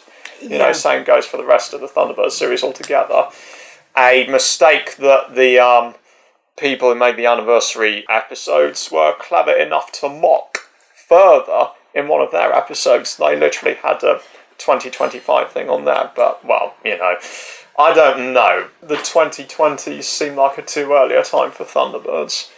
2060s makes more sense, and apparently even Gerry Anderson himself confirmed this in the mid-2000s. But we're getting ahead of ourselves. Yes, so that does definitely set the date that episode is set, because we see it closing, and we see its closing being commemorated by this plaque, and that is the year it says it is. So, yeah. What time of year do you think it is? Oh, I mean, it could be any time of year, couldn't it, really? There's nothing particularly to indicate what time in the year it is, but... Well, sometime before Christmas to remember, then. Possibly. Yes, unless Christmas to remember was Christmas 2064, but yeah, so we don't really know, but... Yeah, there's this lighthouse that closes, and these lighthouse dwellers need this light power to help them live. Yes, basically the light gets the anemones to open and shut, and that actually gets converted into power to sort of sustain their... Yeah, so there's this conflict, as you mentioned earlier, and then, yeah, they basically solve it. Yes, I was quite amused by the hair and the beards of the people. Yeah, essentially they are reuses of the new Challevan Chedora puppets. Are they? But did you notice that the sort of the beards and the hair very much look like sort of braiding that you might use for a certain kind of like clothing? I mean, they looked like they were sort of bits cut from some kind of braided material, and the hair looked kind of like string, didn't it? Sort of braiding stringy bits. So I thought that was quite amusing. But yeah, overall, I thought it was not a bad episode. Yeah, probably definitely better than I remembered. Yeah. And so the next episode, which will also be the last, is Aquanaut of the Year. Aquanaut of the Year? And in common with many Gerry Anderson shows, it's sort of like a clip show episode. Reliving past moments, presumably. Yeah, sort of pretty much. Reviewing the series, and presumably Troy is the Aquanaut of the Year. Well, you will see that for ourselves. So obviously you had the Thunderbirds episode Security Hazard, which served as the finale of Series 1 before the very short-lived Series 2 with 6 episodes. You had the Inquisition and Captain Scarlet.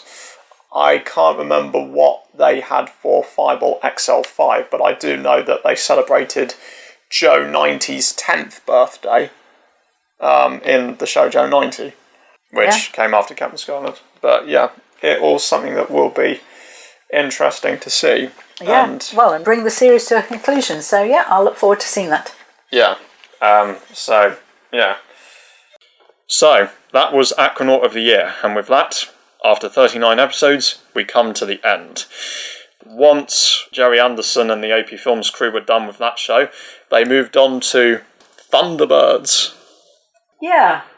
Well, I mean, I have to say, having it as a sort of This Is Your Life was a sort of good excuse to do some recaps, but I didn't particularly agree with the ones that they chose. They picked out. Yeah, so they used flashbacks from Emergency Marineville, you know, the one where they encounter Nucella and Chedora, Raptures of the Deep, where Troy had this dream, and he sang the end title song, Aquamarina. Although, with that said, they cut it out for this episode. I guess it was so that they could try and keep things at, pace. And then the final one was Subterranean Sea, the one where Troy phones Marina and Atlanta were going to go on this holiday, which was then cancelled. By the time they went to investigate this thing, they went with the holiday early, but without Atlanta. Yes, I never really liked any of the dream sequences. I always thought they were a bit sort of... You like Thumb Tempest? Yeah, I liked Thumb Tempest the best of them, but yeah, I mean, I didn't really like this one first time round. I mean, it doesn't show Troy in a good light, and yeah, so I mean, quite often when we've been watching, we've skipped the end credits, but we did actually sort of see the end credits this time, and I mean, so it's Troy singing this almost love song to Marina. I mean, it's not in keeping with the rest of the series. I mean, it's funny that this is the end credits for each episode, whereas it's not really a feature of the series. I mean, there are not many occasions when he really appears to be having, you know, a relationship with Marina. So it's a bit weird that it is the end credits, which sort of emphasises in each episode that maybe, you know, there is some kind of romance going on between them. And we also have, in this episode, we have Atlanta specifically being asked if, you know, she's in a relationship with Troy. And, I mean, we don't really get a satisfactory answer. I mean, she talks about, you know... the events of Subterranean Sea. She talks about things always getting in the way of their being able to... Yeah, and then by the end of the episode, they ask Troy about it, and he's about to say something. And we get call to action stations so that we don't get any kind of declaration. I mean, I guess they deliberately wanted to leave it so that you could sort of take it either way, but yeah. So, I mean, always it's sort of whenever anything is happening through any of the episodes where, you know, they're going out or they're watching something at a viewing or something, we always have Troy with Atlanta and Marina on either side of him, and sort of phones and Commander Shaw sort of, you know, separate and things. Yes. Having seen the entire series, what do you think the situation with Troy when it comes to Atlanta and Marina and whatever I mean, from what we actually see in the series, he likes both of them very much. And we know that Atlanta really likes Troy and certainly wants to be in a relationship with him, and she loves him. Yeah, and she's got this, you know, picture of him sort of actually on her bedside table or whatever. You know, so she clearly wants it. And Troy has obviously actually been out with both ladies separately. But yeah, I mean, I think it's unclear, really. Yeah, well, clearly he's conflicted. He's clearly conflicted. And this will ultimately come to a head in Marineville Falls. For spoiler reasons, I won't say exactly how, but basically, yes. So, yeah. Aquanaut of the Year, I guess. Well, I like the idea, like you said, but when it comes to the episodes they chose, it's questionable. Yeah, I didn't really think it was the best point. I mean, I suppose there was some variety there, including one dream sequence and, you know, but yeah, I wouldn't have said they were my 3 best moments from the series, personally, but, you know. Yeah, well, I'm not really sure if there's that much else to say. So yeah, Stingray is pretty good. Like I said, there are some bits of it that do make it dated, including the crew's enthusiasm for explosions and things, which I'm sure would please the Michael Bay fans, you know. Yeah, there's certainly plenty of explosions. And, you know, there are some bits and pieces as well. I don't know whether this whole love triangle business was a good idea. Yeah, I mean, it seems to be much... I mean, sort of the later episodes that we saw, I mean, it seems to feature much less than the earlier ones. I mean, it's the earlier ones that have things like Troy taking one or other of them out on a date. And the whole of the later episodes, they don't really feature much of a relationship between either woman at all, do they? Yeah. So I don't really know why that is and, you know, what the idea was. Yeah, well, now that we've seen through it, that might culminate in, well, what is happening with Marineville Falls. And there's one more thing I will say also before we end.